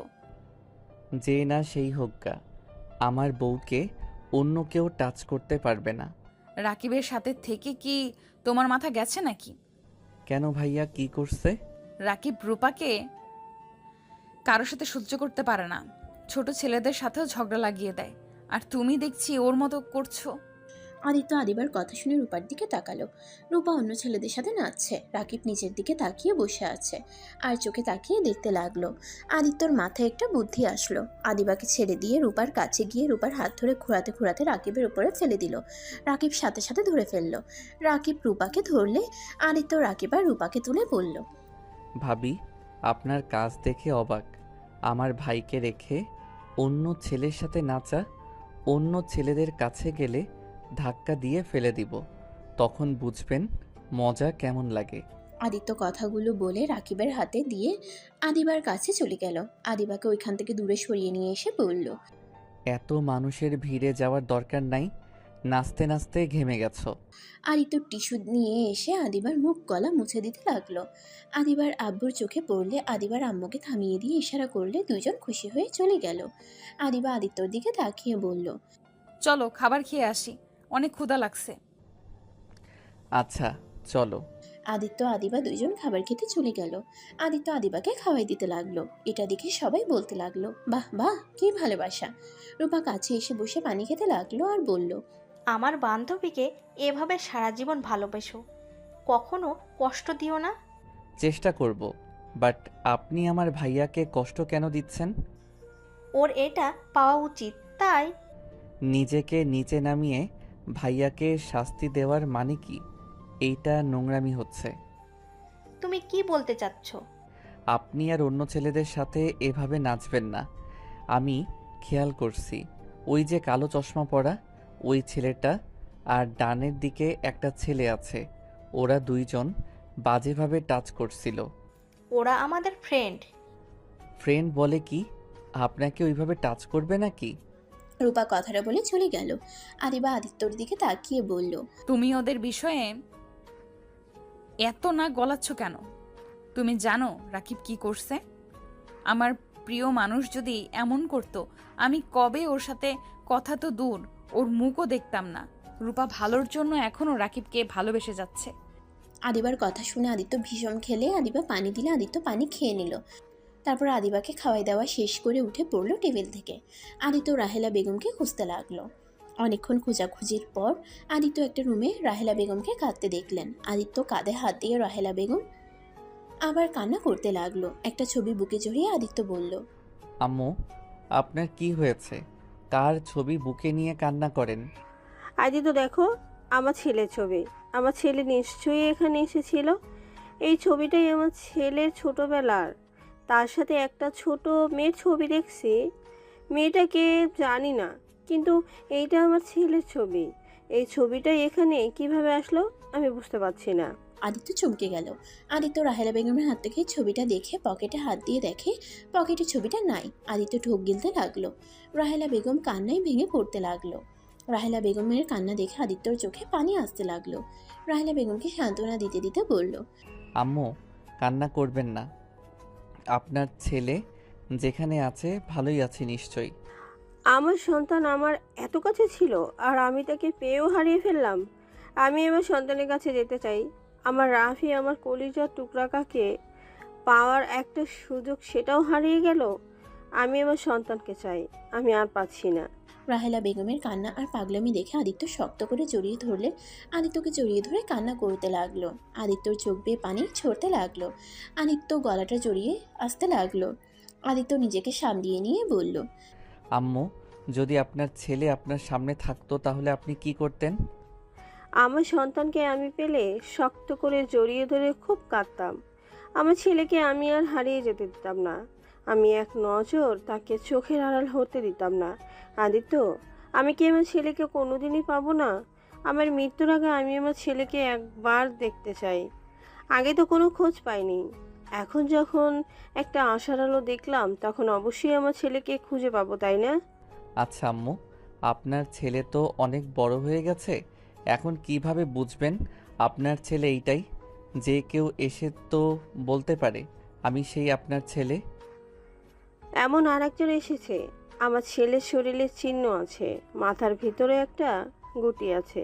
আদিত্য দরজাটা লাগিয়ে দিল। রাহেলা বেগম অবাক হয়ে গেল। আদিত্যকে বলল, আদিত্য কি করছো আদিত্য? কোনো কথা না বলে শার্ট খুলে ফেললো। পিছনের দিকে ঘুরে দাঁড়ালে রাহেলা বেগম অবাক হয়ে যায়। আদিত্য বলল, আম্মু, চেনার কোনো কিছু দেখতে পারছেন? ওয়েট, মাথার ভিতরে কিছু দেখাই। আদিত্য চুলগুলো বিলি কেটে ও রাহেলা বেগমের পাশে বসে দেখালে রাহেলা বেগম আদিত্যকে শক্ত করে বুকের সাথে জড়িয়ে ধরে কান্না করতে করতে বলল, আমার কলিজার টুকরা। আর তুই রাফি, আগে কেন বলস নাই? এতদিন কোথায় ছিলি? আদিত্যর সারা মুখে চুমু দিতে লাগলো। আদিত্য ওর আম্মুকে জড়িয়ে ধরে কান্না করতে লাগলো আর বলতে লাগলো, কি বলতাম? আমি যদি আপনাদের বলতাম আমি আপনাদের সন্তান, তাহলে আপনারা কেউ বিশ্বাস করতেন না। আমার পালিত মা বাবা যখন মারা যায় তখন ওনারা আমার গলার হারে আপনাদের ছবি দেখিয়েছিল, কিন্তু আমি ওই হারটা বিক্রি করে দিয়েছিলাম। আমার পালিত বাবা মা মারা যাওয়ার আগে আমাকে সব কিছু বলে গেছে। কিভাবে আমাকে তারা চুরি করেছিল, আমাকে তারা বিক্রি করে দিতে গেছিল, কিন্তু তার স্ত্রী মানে আমার পালিত মা আমাকে বিক্রি করতে দেয় নাই। তার নাকি আমার প্রতি অনেক মায়া হয়েছিল। তাদের কোনো সন্তান ছিল না। আমার 10 বছর সময় আতিয়া জন্মগ্রহণ করে। আমি তখনও জানতাম না আমি তাদের সন্তান না। আমার 17 বছর সময় আমার পালিত বাবা মা আমাকে সব বলে দিয়েছিল আমি তাদের সন্তান না। আমার ছোটবেলার সব কিছু আমার কাছে দিয়েছিল। তারা দুইজন এনকাউন্টার হয়ে মারা যায়। তারপর থেকে আমি আমার ছোট বোন আতিয়াকে নিয়ে একা থাকতাম। ওর খাবার জন্য আমি চেনটা বিক্রি করে দিয়েছিলাম। এমনকি আমি একটা অন্যায় কাজও করেছি। তার পাপের শাস্তি হিসেবে আমার বোনকে পেতে হয়েছে। আদিত্য কথাগুলো বলে কান্না করতে লাগলো। কান্নায় ভেঙে পড়লে রাহেলা বেগম জড়িয়ে ধরে কান্না করতে করতে বলল, কান্না করিস না বাবা, এখানে তোর কোনো দোষ নাই। ওর চাচাতো ভাই তো জঘন্য কাজটাই করে মেরে ফেলছে। এখানে তোর কি দোষ? আদিত্য ওর আম্মুকে শক্ত করে জড়িয়ে ধরে কান্না করতে করতে বলল, আম্মু, আমিও একটা ভুল করছি। আম্মু, আমি যদি বলি আদিবার ধর্ষণকারী আর কেউ না, আমি নিজেই। আদিত্যর কথা শুনে রাহেলা বেগম আদিত্যকে ছেড়ে দিল। রাহেলা বেগম কান্না থামিয়ে বলল, মানে কি বলছি? আম্মু, আমি সেই ছেলেটা যে নিজের বোনের খাবারের জন্য ছিনতাই করতে গিয়ে তাকে ধর্ষণ করেছিল, যার শাস্তি আমার বোনটাকে পেতে হয়েছে। আদিত্যর কথা শুনে রাহেলা বেগম হতভম্ব হয়ে গেল। আদিত্য ওর আম্মুর পা জড়িয়ে ধরে বলল, আম্মু, আমি সেদিন জানি না কোন জ্ঞানে ছিলাম, আমি নিজের অজান্তে এমন ভুল করে ফেলি। সেই দিন পর থেকে আমি শান্তিতে ঘুমাতে পারি নাই। এই পাপের জন্য আমি ভিতরটা শেষ হয়ে যাচ্ছে, কুড়ে কুড়ে খাচ্ছে এই অপরাধটা। আমি সহ্য করতে পারছি না। আমি আদিবার সামনে যতবার বলতে গেছি, আমি ভয়ে বলতে পারছি না। আম্মু, আমি ভুল শোধরানোর জন্য বিয়েও করলাম, কিন্তু তারপর নিজের ভিতরে অপরাধ বোধটা আমাকে শেষ করে দিচ্ছে। রাহেলা বেগম আদিত্যকে ধরে খাটে বসিয়ে দিয়ে বলল, চুপ, কাউকে কিছু বলবি না। এই কথা এখানে শেষ করে দে। এই কথা কোনোদিন কারো সামনে নিয়ে আসিস না। ওরা যদি জানতে পারে তাহলে ওরা তোকে মেরে ফেলবে। আমি তোকে আর হারাতে চাই না। এই কথা আর কাউকে বলবি না। ওদের কাছে কোনো প্রশ্ন নাই। ওই ছেলেটাই কেমন দেখতে, ছেলেটার কণ্ঠ কেমন সেটাও ভালো করে মনে নাই। তাই ওরা তোকে ধরতে পারে না। যখন ধরতে পারে নাই তখন একেবারে চুপ হয়ে যা। আম্মু, পাপ কখনোই চাপা থাকে না। ওইটা পরে দেখা যাবে। তুই আর কোনোদিন এই কথাগুলো মনের ভুলেও কাউকে বলবি না। আম্মু, আমি এভাবে থাকলে মারা যাব। এভাবে তিলে তিলে মরার থেকে সব সত্যি বলে যদি মৃত্যুর স্বাদ গ্রহণ করা খুব ভালো। চুপ কর তুই। আদিবাকে বিয়ে করছো, এখানে তুই ওকে ভালো রাখার চেষ্টা করবি। ওকে সম্পূর্ণ ভালোবাসা দিয়ে ওর মনে জায়গা করে নে। তারপর যখন তোর মনে হবে বলে দেওয়া উচিত তখন সব বলবি। তার আগে কখনো বলিস না। আদিত্য রাহেলা বেগমকে জড়িয়ে ধরে কান্না করতে লাগলো। রাহেলা বেগম আদিত্যের চোখ মুছে দিল। হঠাৎ করে বাথরুম থেকে দরজা খোলার শব্দ শুনে দুজনে ভয় পেয়ে গেল। দুজন ঘুরে তাকিয়ে দেখে সাইফুল চৌধুরী। রাহেলা বেগম দীর্ঘ নিঃশ্বাস ফেলল। সাইফুল চৌধুরী আদিত্যকে শক্ত করে জড়িয়ে ধরে ইমোশনাল হয়ে গেল। আদিত্য ইমোশনাল হয়ে যায়। আদিত্যর আব্বু বলল, তোকে কত খুঁজেছি আর তুই আমাদের কত কাছে, অথচ আমরা তোকে চিনতে পারি নাই। তোর কোনো দোষ নাই।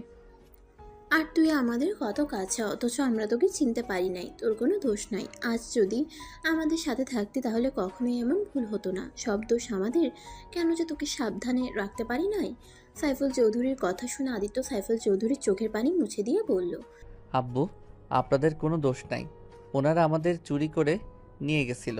সেখানে আপনাদের কি করার ছিল? আমার ভাগ্য খারাপ ছিল, তাই আমি সেই দিন কিডন্যাপ হয়েছিলাম। আর ভাগ্যক্রমে আবার আপনাদের সাথে দেখা হয়ে গেল। সাইফুল চৌধুরী আদিত্যর চোখের পানি মুছে বলে, চল সবাইকে বলবো আমার ছোট সন্তানকে আমি পেয়ে গেছি। সাইফুল চৌধুরীর কথা শুনে আদিত্য বলল, না আব্বু, এখন এসব কাউকে জানানোর দরকার নাই। আমি দেখতে চাই আদিবা আমাকে কতদিন সহ্য করতে পারে। আমি দেখতে চাই ওই আসলে কেমন মানুষ, আর ওর বাবা মা বা কেমন মানুষ। আর হুট করে এইসব বলে কেউ বিশ্বাস করবে না, উল্টা আমাকে প্রতারক ভাববে। প্রতারক কেন ভাবে? তোর কাছে সব প্রমাণ আছে আর আমরা তো জানি তুই আমাদের সন্তান। আগে না, আমি চাচ্ছি না কেউ আমার সম্পর্কে এখন জানুক। আপনারা তো জেনেছেন, এইটাই তো অনেক। অন্তত আর আমাকে নিয়ে টেনশন করবেন না। আদিত্য রাহেলা বেগম সাইফুল চৌধুরীকে বুঝাতে লাগলো। দুজন বুঝলে আদিত্য দরজা খুলে চলে গেল। রাকিব আদিত্যকে দেখে বলল, তোমার রূপা আপুকে দেখছো? না ভাবি, আবার কই গেল? ভাবি বলো না, ওই জানলায় খেপে যাবে। যাজ্ঞা, আমার তো ভাবি হবে তাই না? না, করবে না। আচ্ছা চলো ভাইয়া, ওনাকে খুঁজি। আদিত্য রাকিব রূপাকে খুঁজতে লাগলো। অনেক জায়গায় খুঁজে কোথাও খুঁজে পেল না। আদিত্য রাকিবকে বলল, ভাইয়া, আমার মনে হয় আমাদের রুমে আছে, আর না হয় বাসায় চলে গেছে। বাসা যায় নাই, ওর আব্বু আম্মু ওখানে আছে। তাহলে আমাদের রুমে গিয়ে দেখি।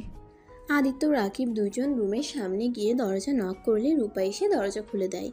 আদিত্য রূপাকে দেখে টান দিয়ে রাকিবের হাতে তুলে দিয়ে বলল, জান, আমার বউয়ের সাথে সারাদিন কি করেন?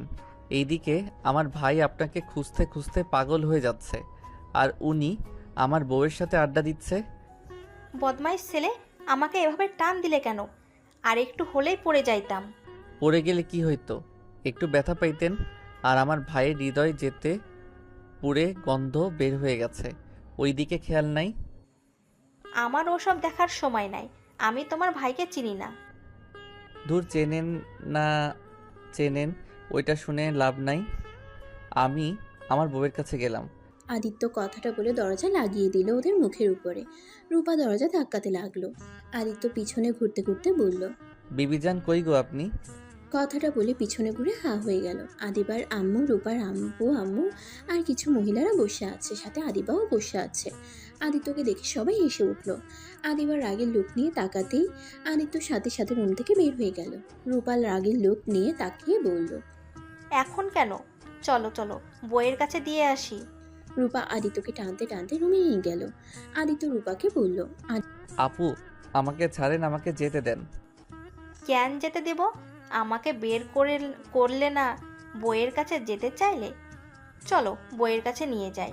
রূপা ওকে ছাড়ে। ছাড়বো না। কত লজ্জা পেতে পারে আমি সেটাই দেখব। আমার মুখের সামনে দরজা লাগিয়ে দিয়েছে। আমি যে ওর বড় বোনের মতো, তারপর লজ্জা শরম নাই। আদিত্য লজ্জায় মাথা নিচু করে ফেলল। আদিবার আম্মু বলে উঠল, রূপা, আদিত্য কিন্তু তোমার সম্পর্কে সমান আছে।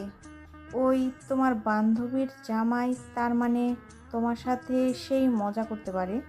থ্যাংক ইউ শাশুড়ি আম্মু। আদিত্য কথাটা বলে রূপার হাত সরিয়ে দিয়ে বলল। রূপার মুখের দিকে এগিয়ে গিয়ে বলল, আপনি আমার সম্পর্কে শ্যালিকা হন, তাই শ্যালিকার মতো থাকেন, বড় বোনের মতো শাসন করতে আসেন না। তাই নাকি? দুলাভাই আমার, দুলাভাই চলেন আপনাকে একটু স্পেশাল যত্ন করি।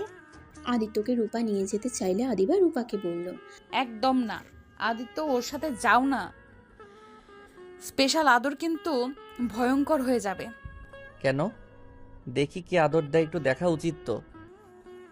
আদিবা তুই চুপ কর। সব দুলাভাইরা এটা খাইছে, তোর জামাই কেন বাদ যাবে? আদিত্য যাও না, গেলে কিন্তু বিপদ হবে। দেখা যাক ভাইয়া কি করে।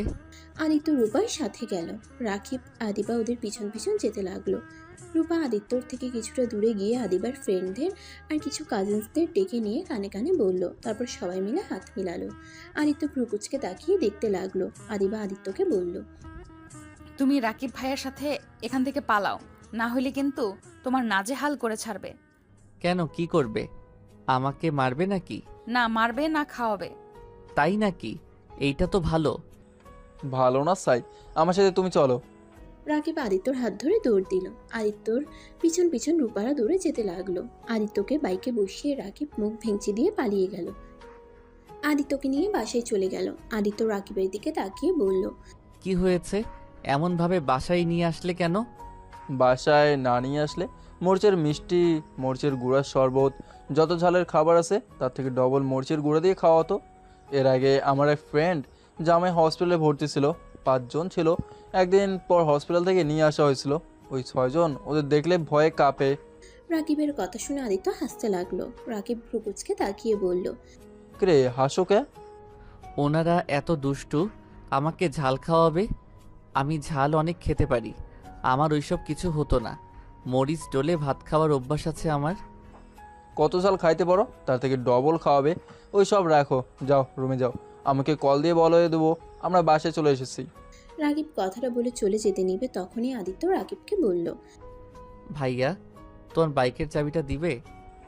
তুমি কি গাড়ি চালাতে পারো? ফ্রেন্ডদের বাইক চালিয়ে শিখেছিলাম। আচ্ছা এই নাও। রাকিব আদিত্যকে চাবিটা ঢিল দিয়ে দিলে আদিত্য ক্যাচ করে ধরে চলে গেল। বাইক নিয়ে সোজা গ্রামে চলে গেল। গ্রামে গিয়ে ওর বোনের কবরের সামনে গিয়ে বসে কান্না করতে করতে বলল, বুনু, তোমাকে অনেক মনে পড়ছে, আমার খুব কষ্ট হচ্ছে। বুনু গো, বুনু, ওই বুনু উঠো না, তোমার মুখ থেকে ভাইয়া ডাক শুনতে ইচ্ছে করছে। ওই বুনু উঠো না। আদিত্য কথাগুলো বলে কান্না করতে লাগলো। আদিত্য কবরটা জড়িয়ে ধরে কান্নায় ভেঙে পড়ল। কবরের পাশ দিয়ে মানুষগুলো যাচ্ছিল আর সবাই অবাক হয়ে যাচ্ছিল। আদিত্য অনেকক্ষণ ধরে কান্না করে কবর জড়িয়ে কখন যেন অজ্ঞান হয়ে যায়। আদিত্য জ্ঞান ফিরলে দেখতে পারে চারিদিকে অন্ধকার হয়ে গেছে। আদিত্য কবর থেকে উঠে পড়ল। কবর থেকে বের হয়ে সোনার দোকানে চলে গেল। গিয়ে আদিত্য দোকানদারের সাথে কথা বলে ঢাকার উদ্দেশ্যে বের হয়ে গেল। ঢাকায় যেতে যেতে রাত 12টা বেজে গেল। বাসার ভিতরে ঢুকে বাইক গ্যারেজে রেখে বাসার সদর দরজা নক করলো। কলিং বেল বাজাতেই দরজা খুলে গেল। আদিত্য সদর দরজাটা লাগিয়ে দিয়ে নিজের রুমে চলে গেল। রুমে গিয়ে লাইটটা জ্বালাতে দেখে আদিবা বিছানায় শুয়ে আছে। আদিত্য আলমারি থেকে শার্ট প্যান্ট বের করে লাইট অফ করে ওয়াশরুমে চলে গেল। গোসল করে বের হয়ে আদিবার পাশে শুয়ে পড়ল। সকালে ঘুম ভাঙলেই দেখে আদিবার রাগী লুক নিয়ে তাকিয়ে আছে। আদিত্য উঠে আতশোয়া হয়ে বসে বলল, কি হয়েছে? এভাবে রাগী লোক নিয়ে তাকিয়ে আছো কেন? গতকাল সারা দিন কোথায় ছিলে? তুমি জানো এখানে কি হয়ে গেছে? না, কি হয়েছে? রাকিব কতটা রেগে গিয়েছিল। রাকিবের ধারণা তোমাকে ওই বাইক দিয়েছে, তুমি বাইক নিয়ে পালিয়ে গেছো, আর নাকি ফিরবে না। তোমাকে বিশ্বাস করা ওর ভুল হয়েছে। কি ভাইয়া এইসব বলছে? হ্যাঁ, আর রাগ হওয়ার কথা ফোন বন্ধ করে রেখেছিলে কেন? তোমার তো কোনো খোঁজ খবর ছিল না। এখানে রাকিবের দোষ কি হবে? তাই বলে ভাইয়া আমাকে সন্দেহ করতে পারলো? পারছে। তুমি ওকে বাইকের চাবি দিয়ে আসো। তোমার বাইক দরকার হইলে আমাকে বলতে পারতে, আমি তোমাকে বাইক কিনে দিতাম। এইভাবে ওর বাইক নিয়ে উধাও হওয়ার কি আছে? আম্মু আব্বু কিছু বলে নাই? আঙ্কেল আন্টি তো বলছে তুমি পালাও নাই, তুমি নিশ্চয়ই কোনো কাজে গেছো। তুমি ফিরে আসবে। রাকিব ওর আব্বু আম্মুকে তোমার উপরে এত কনফিডেন্স দেখে আরো রেগে গেছিল। ও আচ্ছা। তা তুমি কোথায় গেছিলে? কেন ফোন ধরো নাই? তোমার কি জ্ঞান বুদ্ধি নাই? একজন যে তোমাকে থাকতে দিল, নিজের ছোট ভাইয়ের মতো ভালোবাসলো, তার ফোন না ধরে ফোন বন্ধ করে রাখার মানে কি? ওই কতটা কষ্ট পেয়েছে তোমার ধারণা আছে? ও আচ্ছা। আদিত্য খাট থেকে উঠে ওয়াশরুমে গিয়ে ফ্রেশ হয়ে নিল। তারপর ওর কাগজপত্র তুলে নিল ব্যাগে। তারপর ব্যাগটা কাঁধে নিয়ে বাইকের চাবি হাতে নিয়ে রুম থেকে বের হতে যাবে। কি ব্যাপার? এইসব নিয়ে কোথায় যাচ্ছ? গ্রামে চলে যাব। মানে? কিছু না। আদিত্য সিঁড়ি ভেঙে নিচে গিয়ে দেখে সবাই বসে আছে। আদিবার আম্মু আব্বু রাকিব রাহেলা বেগম সাইফুল চৌধুরী বসে আছে। আদিত্যকে দেখে রাহেলা বেগম বলল, ওই তো আদিত্য। কিরে আদিত্য, কোথায় চলে গেছিলি? ফোন কি হয়েছে তোর? আদিত্য রাকিবের হাতে চাবিটা তুলে দিয়ে বলল, গ্রামের বাড়িতে গেছিলাম, ফোনটা চার্জ নেই আর ফোনের কথা মনেও ছিল না। আদিত্য ওর পকেট থেকে ফোন বের করে রাকিবের হাতে দিয়ে বলল, ভাইয়া, টাকার জন্য একটা সময় চিন্তাই করছি, মন না চাইলেও এই জঘন্য কাজটা করতে হয়েছে। কারণ আমার না ছিল আমার বাবা মা। ছোট বোনের ক্ষুধা দেখে তার চোখের পানি সহ্য হতো না। আমার বোনটা ছিল ছোট বাচ্চাদের মতো, বুদ্ধি বিকাশ ঘটে নাই। ওই বুঝতেও পারতো না ভাইয়ার কোনো সামর্থ্য নাই তাকে কিছু কিনে নিয়ে এসে দেওয়ার। আমি নিজেই ছোট, সেখানে বোনের জন্য কিভাবে কি করব। বোন যখন আমাকে জড়িয়ে ধরে কান্না করে বলতো, ভাইয়া আমার অনেক ক্ষুধা লাগছে, আমাকে কিছু খেতে দাও, আমি আর সহ্য করতে পারছি না। আদিত্য কথাগুলো বলে চোখের পানি ফেলতে লাগলো। তারপর আবার বলতে লাগলো, বাবা মা কখনোই আমাদের ভাই বোনকে দিয়ে কোনো কাজ করাতো না। তাদের খুব আদরের সন্তান আমরা। হঠাৎ করে তারা আমাদের ছেড়ে চলে যেতে হয়েছে। তাদের পাপের শাস্তি তারা পেয়ে গেছিল। অথচ আমরা দুই ভাই বোন হয়ে যাই এতিম। কেউ কখনোই আমাদের দিকে ঘুরেও তাকায় নাই, কারণ আমরা ছিলাম বাচ্চা পাচারকারীর সন্তান। আমাদের দিকে সমাজের কেউ কখনোই ভালো চোখে দেখবে না। আমার বাবা মা আমার কথাটাতে তাদের কাজ বাদ দিয়ে দিলেও পুলিশ সেই তাদের এনকাউন্টার করে মেরে ফেলে। বুঝতে পারছিলাম ছোট বোনকে নিয়ে কি করব। বোনের কান্না চিৎকার শুনে সবার বাড়িতে ভাত ভিক্ষা চাইতে গেছিলাম। কেউ আমাদের দিকে ঘুরেও তাকায় নাই। সবাই দরজা বন্ধ করে দিয়েছে, কেউ ঘাট ধাক্কা দিয়ে বের করে দিয়েছে। আদিত্য চোখের পানি ফেলতে ফেলতে বলল, চাচির পায়ে ধরেছিলাম, তার বাড়ির সব কাজ করে দিয়েছিলাম। তারপর শুনি এক মুঠো ভাত দিয়েছিল। এক মুঠো ভাত নিয়ে ঘরে ঢুকে দেখি বোনটা কান্না করতে করতে ঘুমিয়ে গেছে। প্লেট খাবার রেখে কাজের সন্ধানে বের হয়েছি, কেউ কাজ দেয় নাই। পরে উপায় না পেয়ে মূল্যবান জিনিস বিক্রি করে দেয়। সেইটা দিয়ে বেশ কিছুদিন চললেও আর সংসার চলছিল না। পরে বন্ধুদের সাথে উপায় না পেয়ে ছিনতাইকারী হয়ে গেলাম। ছিনতাইকারী করে নিজের পড়াশোনা আর বোনের খাবার জোগাড় করতাম। ভাইয়া, এখন আর আমার কেউ নাই যে তোমার বাইক নিয়ে আমার পালিয়ে যেতে হবে। আমি ভাবতে পারি নাই তোমার মনে এমন একটা প্রশ্ন আসবে। ভাইয়া, আমাকে তুমি অনেক ভালোবাসা দিয়েছো, আমাকে তোমার বাড়িতে থাকতে দিয়েছো, এতে তোমার কাছে কৃতজ্ঞতা স্বীকার করছি। আদিত্যর কথা শেষ হইলে রাহেলা বেগম আদিত্যকে পিছন থেকে জড়িয়ে ধরে কান্না করতে লাগলো। সবার চোখে পানি চলে এসেছে। রাকিব আদিত্যকে কিছু বলতে যাবে, সাথে সাথে রাহেলা বেগম বলল, তুই জীবনে এত কষ্ট করছস, আমার দম বন্ধ হয়ে যাচ্ছে। আমার আদরের সন্তান, আমার কলিজার টুকরা জীবনে এত কষ্ট করেছে, আর আমি কিনা রাজার হালে জীবন পার করছি। আর সেখানে আমার সন্তান এক মুঠো ভাতের জন্য এত কিছু করেছে। বাবা, আমাকে ক্ষমা করে দিস। সেই দিন কেন আমি পার্কে গেছিলাম? সেদিন যদি না যেতাম তাহলে আজ এত কিছু হতো না। রাহেলা বেগমের কথা শুনে সবাই অবাক হয়ে গেল। আদিত্যর আব্বু আদিত্যর কাছে এসে কপালে চুমু দিয়ে জড়িয়ে ধরল। আদিত্য ওদের থেকে নিজেকে সরিয়ে নিয়ে বলল, আম্মু আব্বু, প্লিজ কান্না করবে না। আমার ভাগ্য যা ছিল তাই হয়েছে, এতে আমার কোনো আফসোস নাই। তারা লোকটা খারাপ হইলেও আমাকে তারা নিজের সন্তানের মতো ভালোবেসেছে। যতদিন বেঁচে ছিল আমাকে ততদিন অনেক ভালোবাসা দিয়েছে। রাগে তাদের উপরে রাগ হতো, কিন্তু এখন বুঝি তারা পেটের দায়ে এমন করছে। কারণ এই সমাজের মানুষগুলো কাউকে ভালো হতে দেয় না। কেউ ভালো হতে চাইলেও তাকে খারাপ বানিয়ে ছাড়ে। যাই হোক আদিবা, আমার তোমাকে কিছু কথা বলার আছে। কি কথা? আমি জানি না তুমি আমাকে কি করবে। তুমি আমায় যে শাস্তি দাও আমি মাথা পেতে নিব, তাও এইটা আমি আর সহ্য করতে পারছি না। তোমাকে সত্যিটা না বলে আমি মরেও শান্তি পাবো না। রাফি, এসব কি বলছিস? রাফি, তোকে না বললাম। রাফি মানে? হ্যাঁ রাফি, আদিত্য তোর হারিয়ে যাও ভাই। সবাই অবাক হয়ে আদিত্যর দিকে তাকালো। রাকিব আদিত্যকে শক্ত করে জড়িয়ে ধরে বলল, ভাই আমার, আমাকে তুই ক্ষমা করে দিস। আমি রাগে রমাথায় তোকে অনেক বাজে কথা বলছি। আসলে মাথা ঠিক ছিল না। রূপা আমাকে কল দিয়ে অনেক অপমান করে, যার কারণে আমার মাথা বিগড়েছিল। ভাইয়া, আমাকে ছাড়ো। আমার তোমার উপরে রাগ নাই, শুধু খারাপ লাগছে অতটুকু।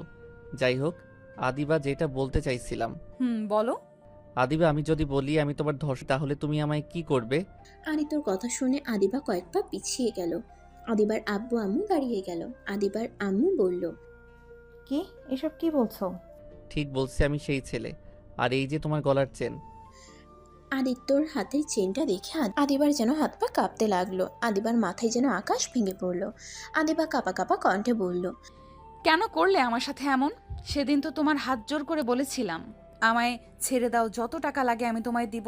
তারপরও তো তুমি আমায় ছাড়ো নাই। আদিত্য, তুমি আমার সাথে এমন কেন করলে? আদিবা আস্তে আস্তে কথাগুলো বলে লাস্টে চিৎকার করে বলল। আদিত্য ভয়ে কেঁপে উঠল। আদিত্য আদিবার পা জড়িয়ে ধরে বলল, আমাকে ক্ষমা করে দাও। আমি সেদিন কিভাবে কি করে ফেলছি আমি নিজেও জানি না। আমি তোমার সাথে অন্যায় করার পর আমি একটা দিনও শান্তিতে ঘুমাতে পারি নাই। আদিবা, আমাকে প্লিজ ক্ষমা করে দাও, আর না হয় আমাকে শাস্তি দাও। তুমি যা শাস্তি দিবে আমি তাই মাথা পেতে নিব। আদিবা রেগে গিয়ে আদিত্যকে লাথি দিয়ে ফেলে দিয়ে বলল, তোর কোনো ধারণা আছে তোর জন্য আমাকে কত কি সহ্য করতে হয়েছে? তোর সামান্য ভুলের জন্য আমার লাইফটাই জাহান্নাম হয়ে গেছিল। আবার আমাকে ধর্ষে আমাকে বিয়ে করে নিজের পাপ কমাতে চাইছো নাকি? আদিবা ওর ফোন বের করে পুলিশকে কল করতে গেলে রাকিব রাহেলা বেগম আদিবাকে বুঝাতে গেলে আদিত্য ওদের থামিয়ে দিয়ে বলল, আম্মু ভাইয়া থামো, আমি অন্যায় করছি, আমার এটার শাস্তি পেতে হবে। আদিবা দেখো, আমার ভাই তোমার সাথে অন্যায় করছে।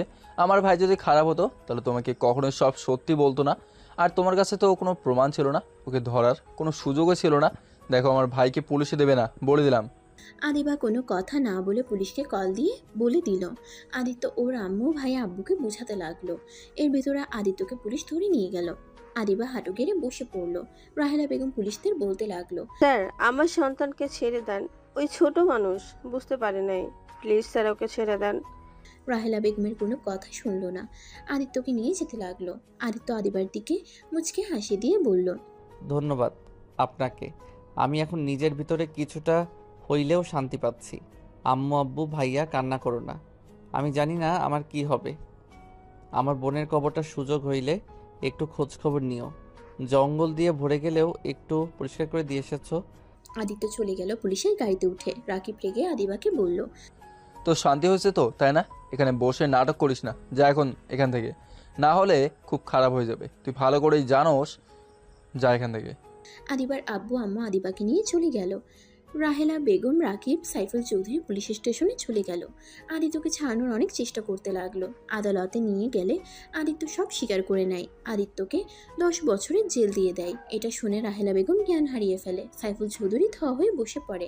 আদিত্য আদিবার দিকে তাকিয়ে মুচকে হাসি দিল। আদিত্যর হাসিতে আদিবার বুকের ভিতরে ক্ষতবিক্ষত হয়ে যেতে লাগলো।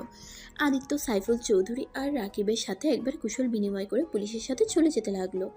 আদিবা সহ্য করতে না পেরে আদিত্যর পিছনে ছুটে যেতে লাগলো। আদিত্যকে পিছন থেকে জড়িয়ে ধরে কান্না করতে করতে বলল, কেন এমন করলে? আমি তো সব তুলে নিতে চেয়েছিলাম, তারপরও কেন আমার কথা শুনলে না? সব দোষ নিজের কাছে কেন তুলে নিলে? স্বীকার করতে বারবার না করা সত্ত্বেও কেন স্বীকার করলে? আদিবা কান্নায় আদিত্যর শার্ট ভিজে ফেলতে লাগলো। আদিত্য পিছনে ঘুরে আদিবার চোখ মুছে দিয়ে বলল, আমি যে পাপ কাজ করছি, আমাকে শাস্তি পেতে হতো, আমাকে ফাঁসি দিলেও আমি হাসি মুখে বিদায় নিতাম। সেখানে আমাকে শুধু 10 বছরের জেল দিয়েছে। আর জেল খাটার আমার অভ্যাস আছে। শুনো, কান্না করো না, তুমি ডিভোর্স লেটার পাঠিয়ে দিও, আমি সাইন করে দিব। আর হ্যাঁ, ভালো কোনো ছেলেকে বিয়ে করে নিও। আর হ্যাঁ, ভুলেও আর কখনোই আত্মহত্যার পথ বেছে নিবে না। ভালো থাকো। আদিত্য শেষবারের মতো আদিবার কপালে চুমু দিয়ে পুলিশ আদিত্যকে নিয়ে যেতে লাগলো।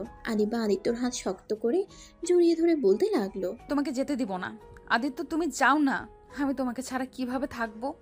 আমায় ছেড়ে দাও। আমার প্রতি ভালোবাসা না, এটা আমার প্রতি তোমার আবেগ। চিন্তা করো না, সব আবেগ চলে যাবে আস্তে আস্তে। আদিত্য আদিবার থেকে নিজের হাত সরিয়ে নিয়ে গাড়িতে উঠে চলে গেল। আদিবা হাঁটু করে বসে চিৎকার করে কান্না করতে লাগলো। আদিত্য আদিবার কান্নাগুলো কেন জানি সহ্য হচ্ছিল না। আদিবার কাছে ছুটে যেতে ইচ্ছে করলে আদিত্য ছুটে যেতে পারবে না। আদিত্য মুখ ঘুরিয়ে নিল। 10 বছর পর আদিত্য জেলখানা থেকে বের হইলে দেখতে পেল সাইফুল চৌধুরী, রাকিব, রূপার সাথে ছোট্ট একটা বাচ্চা দাঁড়িয়ে আছে। আদিত্য বুঝতে বাকি রইল না এটা কে। আদিত্য গিয়ে সোজা বাচ্চাটাকে কোলে নিয়ে সারা মুখে চুমু দিয়ে বলল, চাচ্চু কেমন আছো? আদিত্যর কথা শুনে পিচ্চিটা বলতে লাগলো, আমি তো ভালো আছি, চাচ্চু তুমি কেমন আছো?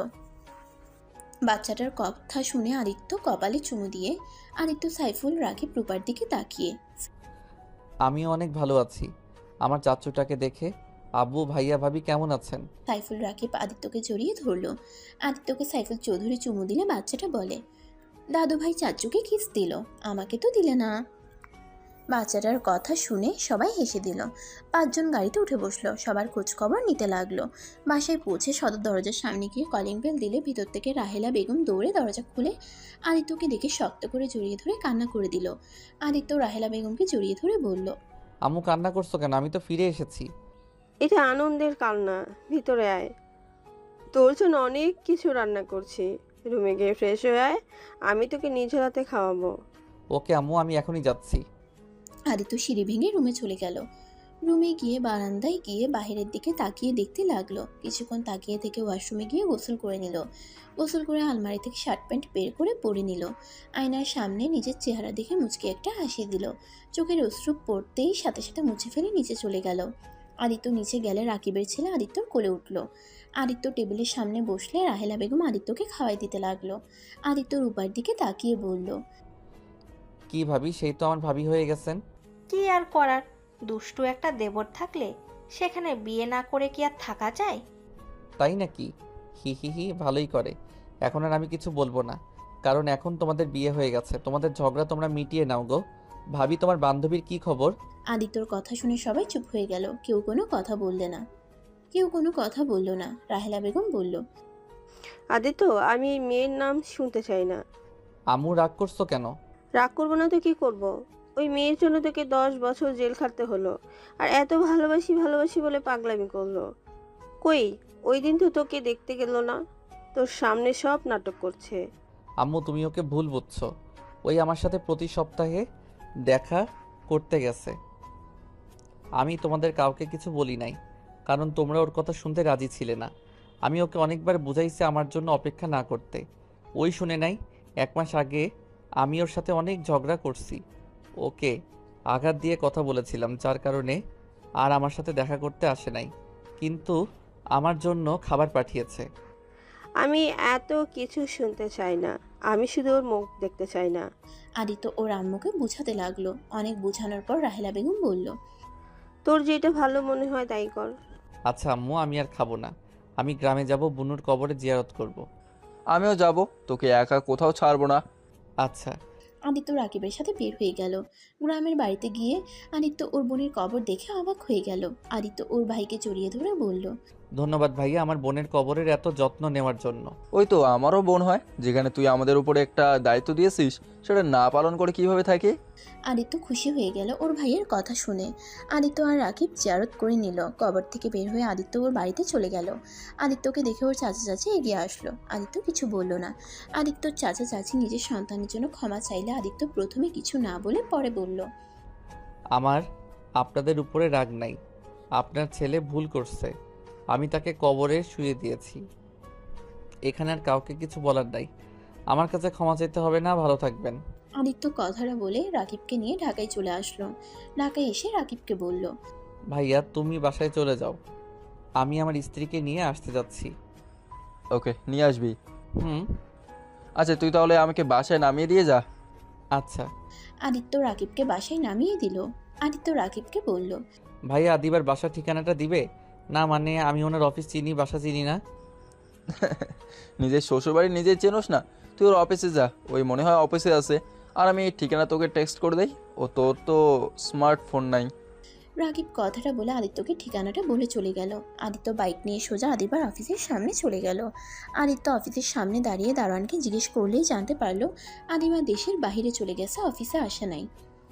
আদিত্য বাইক নিয়ে সোজা আদিবার বাসার সামনে গেলে তখনই একটা গাড়ি এসে থামলো।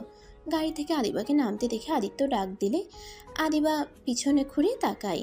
আদিত্যকে দেখে দৌড়ে আদিত্যর কাছে এসে জড়িয়ে ধরলো। আদিত্য আদিবার এমন অবস্থা দেখে বলল, এ কি করছো? সবাই তাকিয়ে আছে। দেখুক গা, আমি পরপুরুষকে জড়িয়ে ধরি নাই, আমি আমার স্বামীকে ধরেছি। তুমি না দেশের বাইরে গেছো? আজকে আসলাম, তোমাকে নিয়ে আসতে চাইছিলাম, কিন্তু মিটিংটা শেষ করে দেশে আসতে আসতে 3টা বেজে গেল। কিন্তু তুমি এখানে কি করছো ভেতরে যাওয়া বাদ দিয়ে? আমি আসলাম, তুমিও আসলে, ভালোই হয়েছে। চলো বাসায় যাই, তোমাকে নিয়ে যেতে এসেছি। ভেতরে চলো। আদিত্য বাইক নিয়ে ভিতরে গিয়ে বাইক রেখে আদিবার সাথে ভিতরে গেল। আদিত্য আদিবার আব্বু আম্মুকে সালাম জানালে আদিবার আম্মু বলল, আদিত্য তুই এখানে? আজকে ছাড়া পেয়েছি। আঙ্কেল আন্টি, আমি আপনার মেয়েকে নিয়ে যেতে চাই। তোমার বউ তুমি নিয়ে যাবে? এখানে আমরা না বলার কি? যাই হোক, তুমি এসেছো, এখান থেকে যাও। থেকে যাও না। আচ্ছা। আদিবা খুশি হয়ে আদিত্যর হাত টেনে ধরে নিজের রুমে নিয়ে গেল।